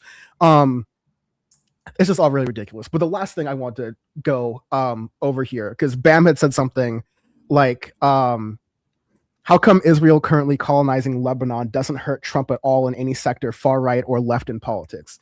Yeah, I mean, we had going back to Breonna Joy Gray again, but like we've had this sort of like, oh, she said the thing about Tucker Carlson, and Tucker Carlson was lifted up by a lot of people on the left, and many people on the right is like, okay, he's a strong anti-war kind of person. First off, he's been on Fox News and cable news for literally our entire lives. I don't see what he was talking. I don't remember Tucker Carlson being against the Iraq War, because no one was against the Iraq War or you were fired. Yeah, only we were just talking about it hanging out at school or in our lives. No one on TV was like, yeah, what was it? Iraq War wasn't like a 94%. It was like the fucking popularity for it was enormous. Like Barbara Lee was the only congresswoman at the time who was in Congress who voted against the authorization to go into war. Remember when we used to have Congress authorize wars? That was a good time. But Barbara Lee got ostracized and death threats over that. So yeah, no, that's not. I never saw Tucker Carlson stand up with Barbara Lee and do some like sort of alliance. Then like no, like all these people who like claimed from the beginning, or like maybe you could work with Republicans on this because some of them are anti-war. Like, no, they're going to turn around and support it. Even though Tucker said, "Oh, I feel bad for voting for Trump. I was duped." I was like, "No, you weren't, dude. You, like everyone else, saw the money and saw where it was going, and decided to go that way."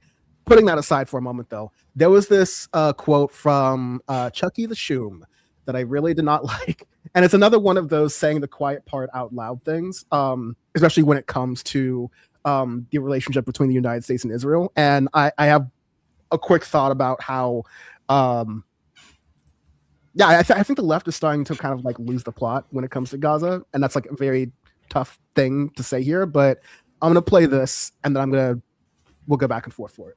But let's go here. The view of Palestinians is simple. Well, the Europeans treated the Jews badly, culminating in the Holocaust, and they gave them our land as compensation. Of course, we say it's our land. The Torah says it, but they don't believe in the Torah. So that's the reason there is not peace. They invent other reasons, but they do not believe in a Jewish state, and that is why we in America must stand strong with Israel through thick and thin. We must, because that is the reason, not any of these other false shibboleths, why there is not peace in the Middle East. Too many people don't understand that here in America. So, yeah, there's this your Democratic Party leader, everybody. Like, that's a sad indictment just based for now, but still like for too long. I didn't like him when when Biden had won and Chuck Schumer was doing a bunch of these press rounds going like, now that Biden's in, we're going to make some really great economic achievements. We're going to, what were two things? Like student loan forgiveness. He was talking about, I'm working with the Biden administration on student loan forgiveness and we're going to get that done. The George Floyd Accountability and Policing Act. They did all of that stuff like, we're going to get all this stuff done.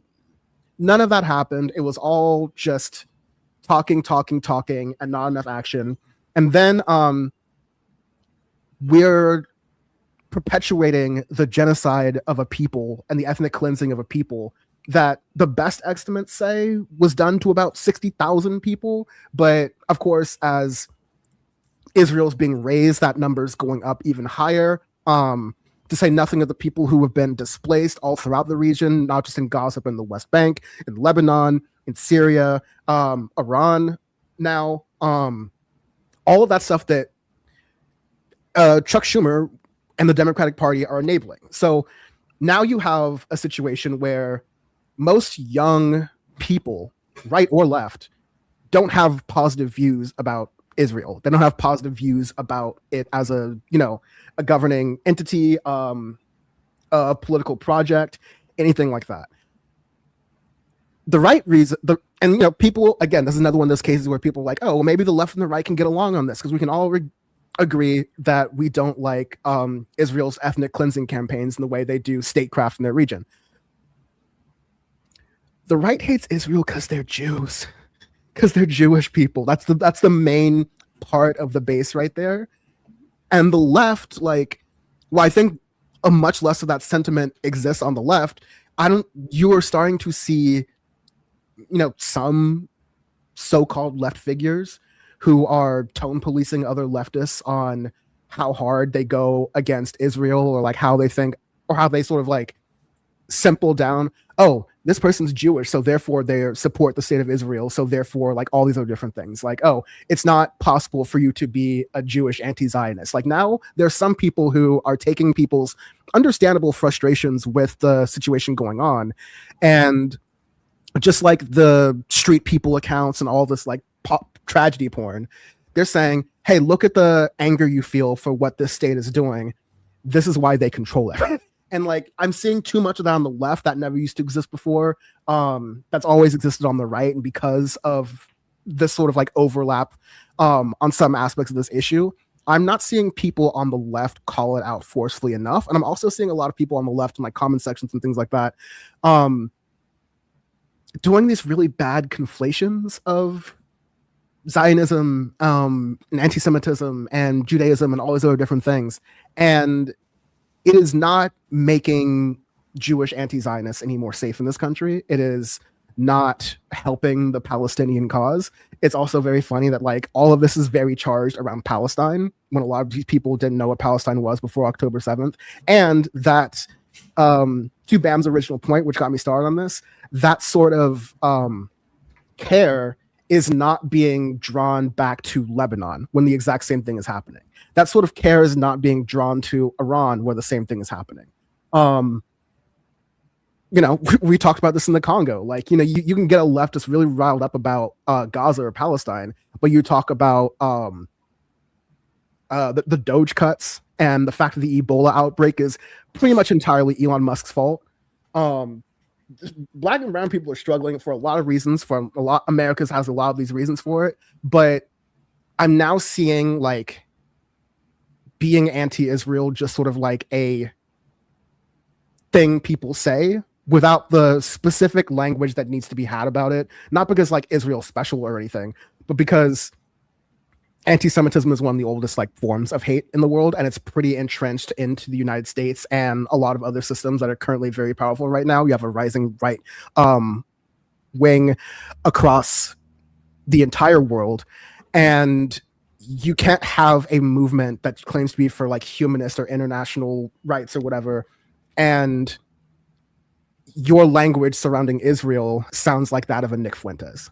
I'm saying, I'm not defending Israel, definitely criticize, and it should be forcefully criticized. I'm not trying to give it a break, right? But when there is this imprecise language, when we're arguing with people about, are black people Zionists? Or I've heard some crazy dumb shit from some people on the left. I mean, I'm a lot of bad empanada, but also just some other crazy shit too. And that's just kind of been my thing I've been festering about, is that the left needs to do a better job on making sure that we are educated and acting with education about this topic, because it's a very close adjacency to actual anti-Semitism, and AIPAC doesn't care about it.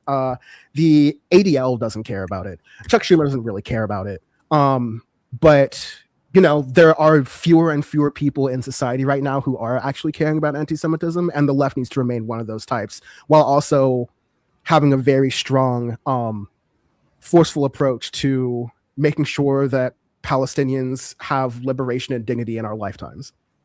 Yeah, I think it's really easy to, I mean, let's talk about it innately. The fractures within the party is that it's who's more racist. That's the problem with the conservatives, the MAGA movement. It's the fractures happen because some people are more anti-Semitic than others, right? Like your decision to be on like a Tucker Carlson or MTG versus, a Lindsey Graham is, are you anti-Semitic or not? Like, because it's easy for MTG to dip out and be like, fuck this guy. Like, he's just helping Israel. But, you voted on 98% of issues with him. So like, why are some people just so quick, even on the left, to jump on and do one of these? Like, come on, buddy. When it's like, what's her motivation? Is her motivation to start adopting policies? No. Did she stay and fight? No. But is she just taking Did she pop off about Jewish space lasers? Oh, yeah. She was talking. Yeah. She got real riled up for that one. Woke up for that one. So it's like, and Tucker Carlson too. It's like, oh yeah, you got all these opinions about Israel and all this historical facts you want to talk about. But I'm like, it's really just about Jewish people. Like that's what you want to talk about. And as someone on the left, it's like, I'm not here saying that my discussion point, and I know we need to move with education. It's not an understanding that we need to destroy like an entire country, vice versa, another country oppressing it. That's not how it works. You need to give this country their place, give these people their place to grow and start there, because you're not going to get rid of Jewish people. That's not how that's how we're going to move through life.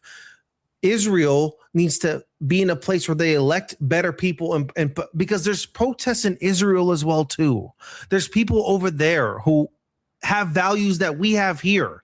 You can't just start treating humans differently because they're of a different race than you, a different religion than you. That's not how it works.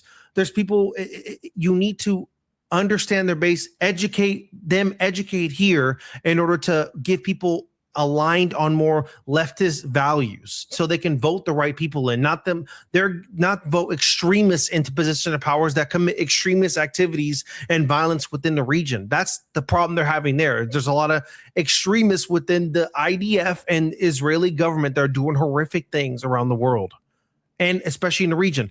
It is shocking to me, like Bam said, that this administration, who he ran on, having this amazing relationship with Israel and being able to tell them, not only did, since the amazing ceasefire brokered, have they basically started moving into land and colonizing Lebanon, the ceasefire agreement on the land agreement, it's like I saw a report on the Democracy Now! It's like 13% more they've reached into the Gaza Strip area. So he needs to be accountable for inverse actions within in the Middle East and within Israel. Like, he's had the inverse effect. It's gotten significantly worse. They've lost more land and people are still dying. So it sounds like to me, Mr. Trump, you don't got to hold on shit, homie. You don't got to hold on nothing.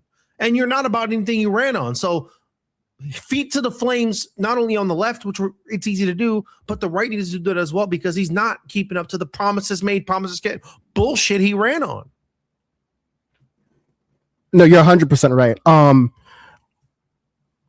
I just, with the left, it's we touched on so many different themes in this episode that we keep coming back to. But like, one is definitely when we're looking at like the game of differences when we're on our left. We're not talking about Chuck Schumer. Like, that's might as well be a Republican to me, honestly. Like, there's just like a whole different level to that that's just like decrepit to me. But when we have people on the left, me or C's or Bam, or going back to Ray Huang and Nithya Raman, or like whatever, like, Zoran or Brad Lander, right? Like, there are going to be some minor differences, but you need at this time to get power away from those who have it. And those who have it in this country, like Trump, all of his sort of like increasingly complicated web of scams and frauds that you're going around. Like, Barron Trump just launched a seltzer company. And that's like, seems like the most normal thing, actually. I'm like, you know what? I'm during the second Trump administration for 2 years. Go for it, dude. Like, I don't care anymore. I'm much more concerned. I was more worried if it was going to be like a seltzer company that, gives you some kind of racially charged disease after. Like, it's just, okay, sure, dude, make business ventures, great. But meanwhile, his dad is running administrative rules and putting in laws to prevent auditing. his whole family, like that's what we're talking about to take power away, because clearly with power he's only doing wretched things. Like he's creating an aura of invincibility around him, which authoritarians do time and time again. That's why you take power away from people like this. Yeah, and we need to no, you're right, but we got to know what time we're on, and because of knowing what time we're on, we can't be spending time going, oh, I don't think you criticized Israel hard enough, or I don't think you said this like perfectly or right or whatever. Like, of course, that's a lot of what happens on the left, and that's a thing we do. I'll go back to, I was actually watching someone who used to be like really big on TikTok and then like stopped making content on TikTok politically just because it's toxic. It stopped working. It wasn't monetizing. That's why you've seen a lot of us folks go in separate ways like that. But it was talking about the call out culture that exists on the left. And of course, it's an ad nauseum conversation. But the analogy is, let me bring it back to crystals or whatever. She had said, some leftists think, you know, you bring in crystals or you bring in sage to get bad energy out of a room, when what we should actually be thinking of is, no, let's bring our crystals and let's bring our sage to get good energy into the room. So it's not about so-and-so did this wrong or like said this wrong or whatever, like, you know, this is incorrect and you should have gone harder on this or whatever, right? It's better to instead go, you know, lead by example, be positive about it, call in instead of calling out, because once you do that, you get so many, I've mentioned this so many times over my career, but you get so many internet points for calling people out and putting negativity in the world. And I think there's something to be said about how all of our social media platforms organized by these big tech executives that love us to be fighting when we could be organizing. It's so, we have to resist the urge of doing that, especially in the point of this topic around Israel, because it's so important to not mess up. And if we're having these fights out in the open on the internet, parsing what is like, you know, who is more anti-Zionist than the other, or like, you know, this ever increasing broadening definition of Zionism, like that is ripe opportunity for white nationalists and white supremacists to come in and tackle this. Very early PowerPoint episode I did with Spencer Sunshine, 50 Ways to Fight Fascists. He's one of the many great like researchers on and scholars on radicalization and white nationalism in the United States. Yeah, that episode's up somewhere. Someone should definitely go check it out. But one thing that always stuck out for me in that episode is like, yeah, you think it's all Klan rallies and you think it's all like, oh, we were going to do a cross lighting like this Saturday. You want to come? No. They join gyms. They join pottery classes. They join spaces where people already are. And yeah, some of those spaces are a little bit easier. Like you're going to find your people if you're at certain CrossFit gyms versus if you are playing D&D or whatever, right? Like this is just like a pattern I've seen. But white nationalists look for regular people, or at least people who are amenable to their thinking, and they reach them where they are, and they just like be friendly with them, be kind, and then, you know, almost like being proselytized by someone who's like spreading a religion or whatever. Eventually, they turn over to this, or turn over to that more scary stuff. But because you're already primed, because you have maybe a friend or two in this community, it starts to not be so bad until one day you're the cross lighting. And that whole analogy is like, we cannot for 1 second let our extreme displeasure, our moral displeasure over the actions of Israel over the past 70 years, but definitely over the past 3 or 4, we can't let that supersede the fact that, like C's and I were saying earlier, it's a real serious time right now. And we've got to be building because we are fighting against corrupt white nationalists. It's just like it's a discipline thing. And you know, I can't expect every, you know, random YouTube commenter to have discipline. And one other interesting thing I've been kind of thinking about now is I remember sort of like my own political awakening. I didn't know you and Bam at the time, but like we've talked all about that stuff. And now we've been doing this shit for way too long. Bam, she's already looking at the clock right now. But like, people, it's kind of humbling that, like, you know, people are having their political awakenings on their own right now too.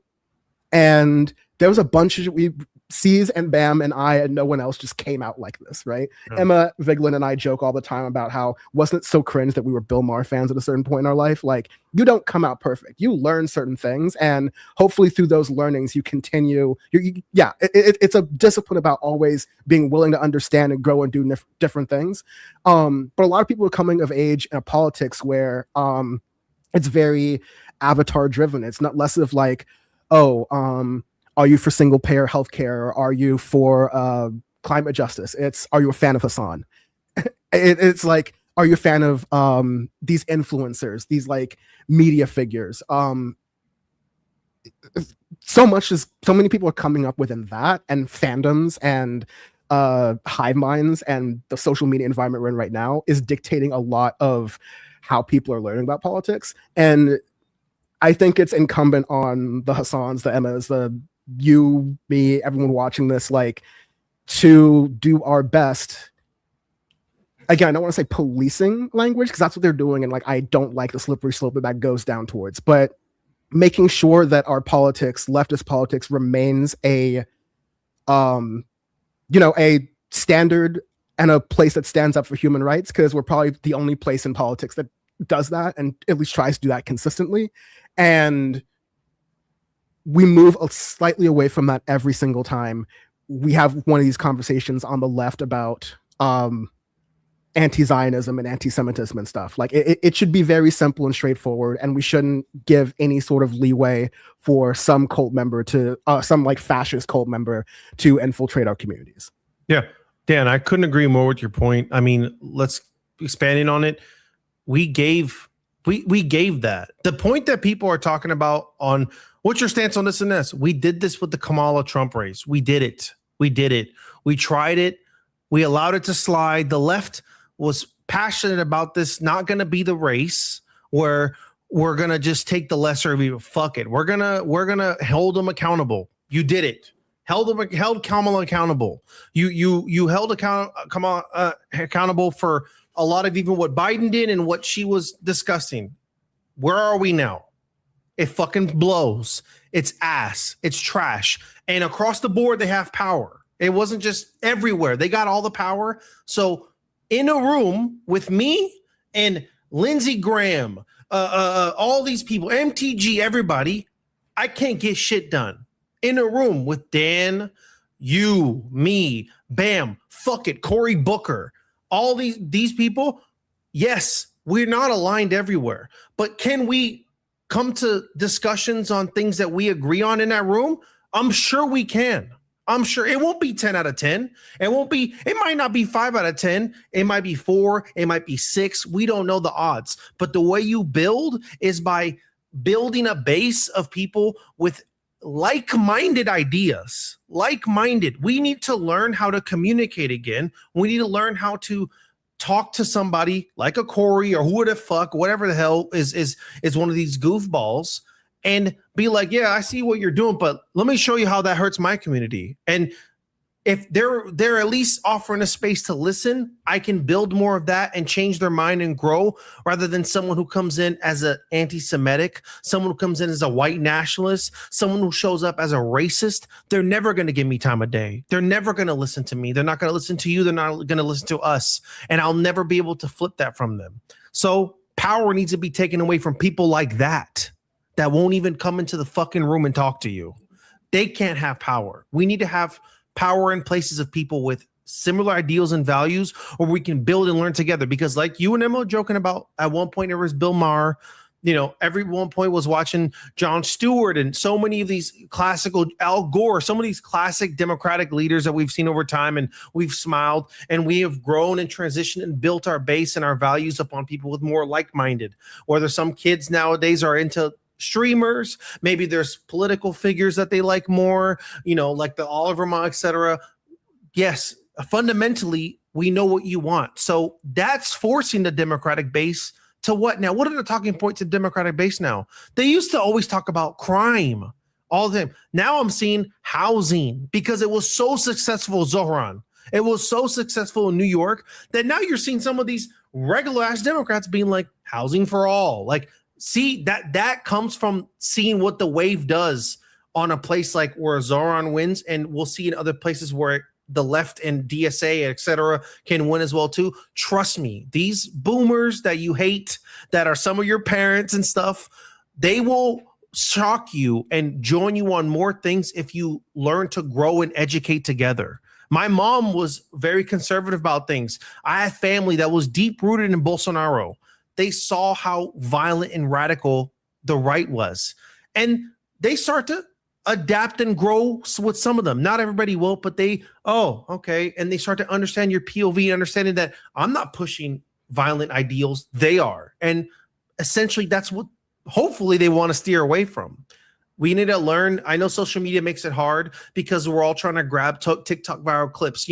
Hey, do you hate Israel forever and ever in time? No. Fuck this guy. You feel me, bro? Like, yeah, you got him. Dead ass. You hate Palestinians because it's like, you hate Palestinians. I didn't even get to hear the guy talk. No, maybe it could be like how I don't hate it. My mom was born there, but I hate what they're doing. Oh, let's talk. Let's talk more. Expand on your point. We got to learn how to communicate with each other because that's what we'll understand where someone is coming from. If they're a racist, if they're nationalist, if they're anti-Semitic, you can only gather points on someone based upon listening and talking to them, not by grabbing a moment, okay? Because clip chipping has turned into a lifestyle now in the political party. Ironically enough, the clip chip has turned into that. So sadly, that's what we're dealing with. So we got to get real clever and finesse with it in a good way. But remember that when we're out here voting in midterms elections, that you're not going to gather anything by submitting your vote to someone who's a crystal mommy. I'm sorry, dog. Pratt is not going to care about what you're doing, okay? Because he's giving you some fake little stuff like a nice hat or some cool points, or your favorite rapper likes him. That's not what's going to go. You voting for someone who's 6 out of 10 of your primary issues, I promise you will see dramatically better lifestyle change than walking away and not voting. Whatever you do, just don't be a non-voter. Vote for someone regardless. If it's 8, 10, or 6, think about what a majority of your principles align and vote for someone that goes in that direction. You will see change. Yeah, and no one's, 8, 10, or 6, right, are not important, right? Like everyone's got issues they really care about, that they're really into. And yeah, I've had to work on this myself too. Like, certain things are non-starters for me, I think, just at a basic level for my politics. Like, but if I'm talking to people and they're not necessarily articulating it as strongly as I am, that doesn't mean I need to go so strongly against them that they're basically my enemy, right? You gave me some challenges with Cory Booker because I think, there's a special case of like Chuck Schumer. I know the guy. I seen the TikToks. He's weird as fuck. I know. Hey, wife. What do I always say? Yeah, I know. He's fucking weird. Bro, I know he's weird as fuck. I know he's whack as shit on a lot of issues. But me and Cory Booker can have more conversation than me and Lindsey fucking Graham, dog. Like, what are we even thinking about here? Like, yeah. He's going to capitulate to the tech guy more than me. And I'm not a tech billionaire. Of course, he's going to look into want to bring a Zuck back into the office. But while that happens, there's going to be more talking points and education to grow. And then he, in his power, will see someone rising below him and challenging him that's going to be way farther left than him and garner power and realize he's fucked unless he changes his ideals. And that's how we come back. Absolutely. This was such a great show, C's. I wanted to end it on somewhat of a lighter note. You mentioned Cory Booker. I didn't want to read some comments really quickly too. I think I played a TikTok clip of him and his wife. That's just so funny. oh, even better. Yeah, Bam saying there's too much negativity farming on the left and way too much cynicism. And to be clear, the right does this too. I mean, Candace Owens put on a clinic this year. She put on a clinic on farming negativity for views. Calling out Charlie Kirk's wife, like, yo, man, like, grab my popcorn, but still, like that is, so this is not exclusive to the left. The right wingers are fighting all the time, but the truth is they're fighting from a place of, institutional power, but rhetoric weakness. They're calling him Tofu Timmy, and that he's gay and he wears European shirts because If they talk about gas prices, they're cooked. If they talk about wars, they're cooked. If they talk about people's rights, and there are people in Texas who are like, I don't like this ICE shit. If they talk about any of the things that they're supposed to be policies, they're cookskis. These things are enormously unpopular.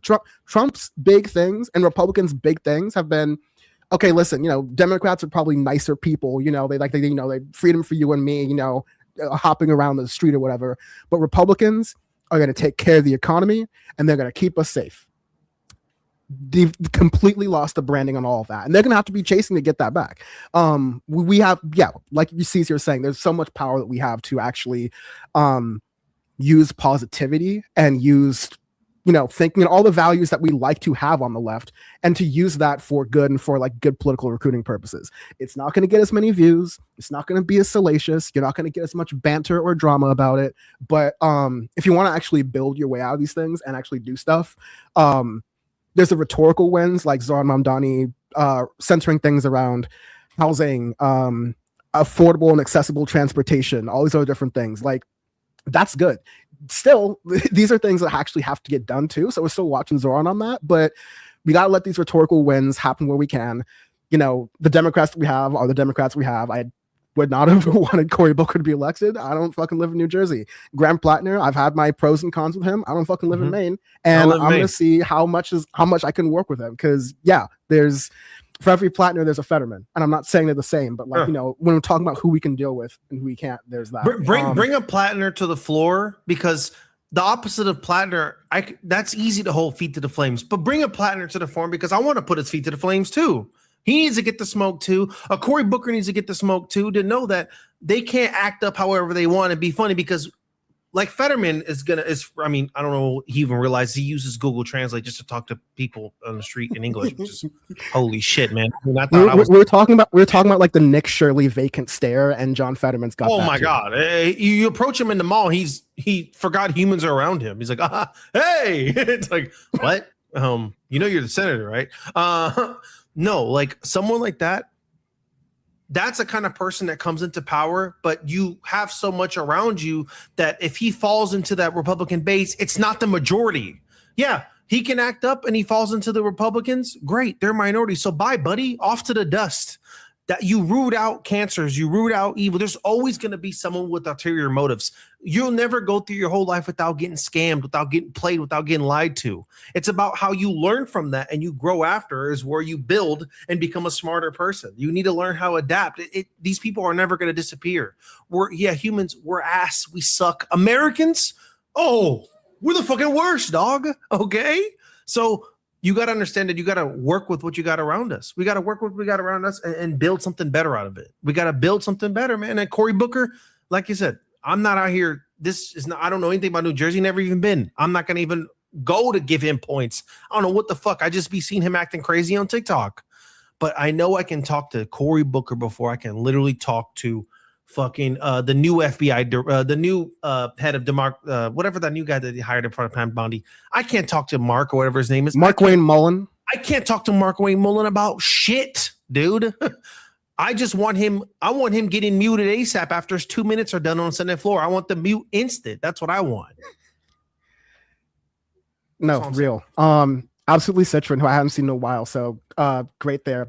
Said, I like how the show was able to establish early on that the US and Israel are related, whereas other lefty and liberal shows seem to be saying we're being controlled. Yeah, that's like, there's a point where there's it's almost like giving Trump credit, like, he's a poor baby, he's being controlled. Like, excuse me, what? Same with Biden too. It's like, he can't do what he wants to do because he's being controlled. It's absolutely, I agree with you. It's a big abdication of responsibility. Yes. Because when we're talking about Israel and you're saying we're being controlled, yes, it takes agency out of our country and what we're doing there. There's Joe Biden's famous quote with, if there was no Israel in the Middle East, America would invent it to protect American interests. Like, that's again, Joe. There would have been Egypt right up. It would have been dog. Trust me, America's interest in free Morocco. Yeah, it could have been whatever the hell Israel was in Gundam. I forgot what they called that country. It would have been some shit like that, dude. There's so much money and shit over there. Trust me, America would have found a fucking way to get someone on the team. Nachikit saying, my parents voted for Modi in India, but they realized it was a mistake now, and talking to them helped. Yeah.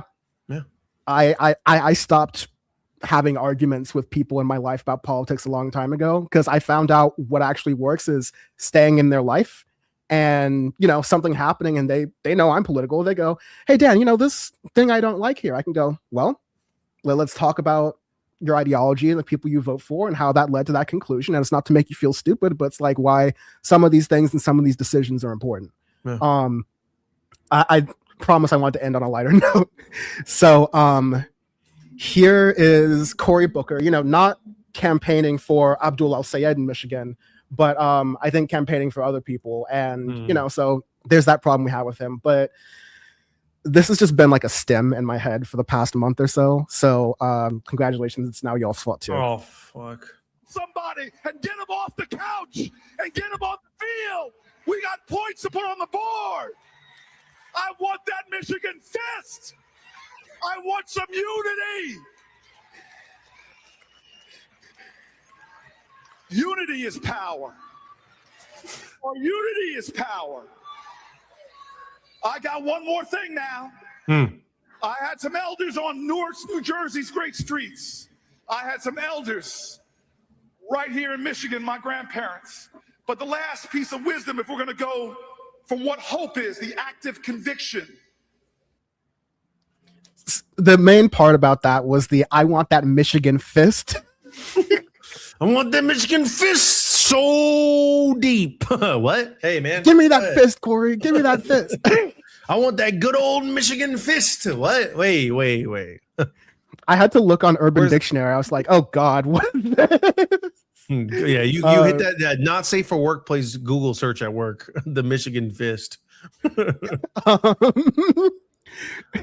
Last also, thing, chat Peter said is Booker theater kid. Didn't he do like a 12-hour fucking yap session that one time? Oh yeah, no, he did the 27-hour filibuster. Oh yeah, like I'm like, only a theater kid can go that hard. I gotta respect the gangster. I don't have that in me. I had a great moment actually, because I have some people in my life who really liked that at first, and I was like, oh, Cory Booker's doing such an amazing thing right now.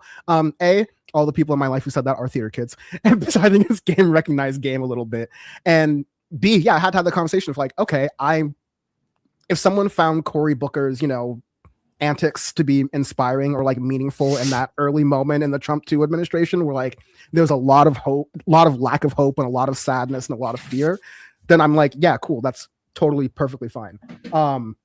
But just be real about, be real about actual political outcomes. But, I didn't chastise that guy.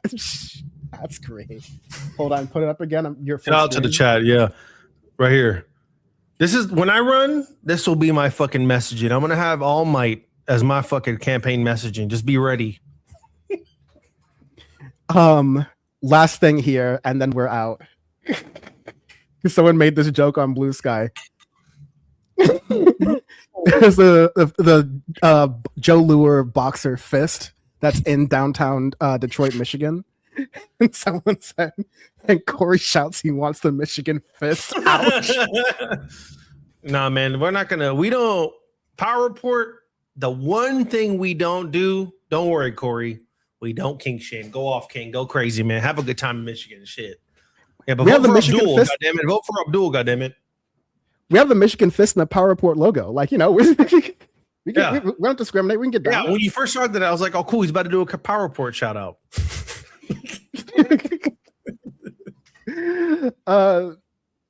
That's time. Thank you all for listening and watching, whether you're watching live or during the regular thing. C's is what a banger show. Really ran a lot of great points. Hope we get to do this soon. And I prepare for the group chat to be spammed with all that fucking homeless video. Like after this, I'm gonna shoot. We gotta do a Power Report reenactment. We gotta just go to fucking Beverly Hills, and I'm gonna get a tire. You know, maybe Dan. You know, we can have like Sean on like No, a lime I scooter. call bucket shoes. Doing I call spins on a lime scooter. You know, and I'm gonna graffiti. You know, make Beverly Hills bummy as fuck or something on the wall. You know, we'll have some fun on that one. I call wearing them Home Depot bucket 9s. Yeah, the bucket 9s. I'm gonna get we gotta get a contrary essentials. So we gotta get like a fucking fear God or fear of God sweater or something, you know, one of these cool sweaters, you know, and Supreme. I'm gonna get a Supreme sweater and just walk around. I'm gonna buy some merch from Hassan's store and just like rip it up a little bit and just like walk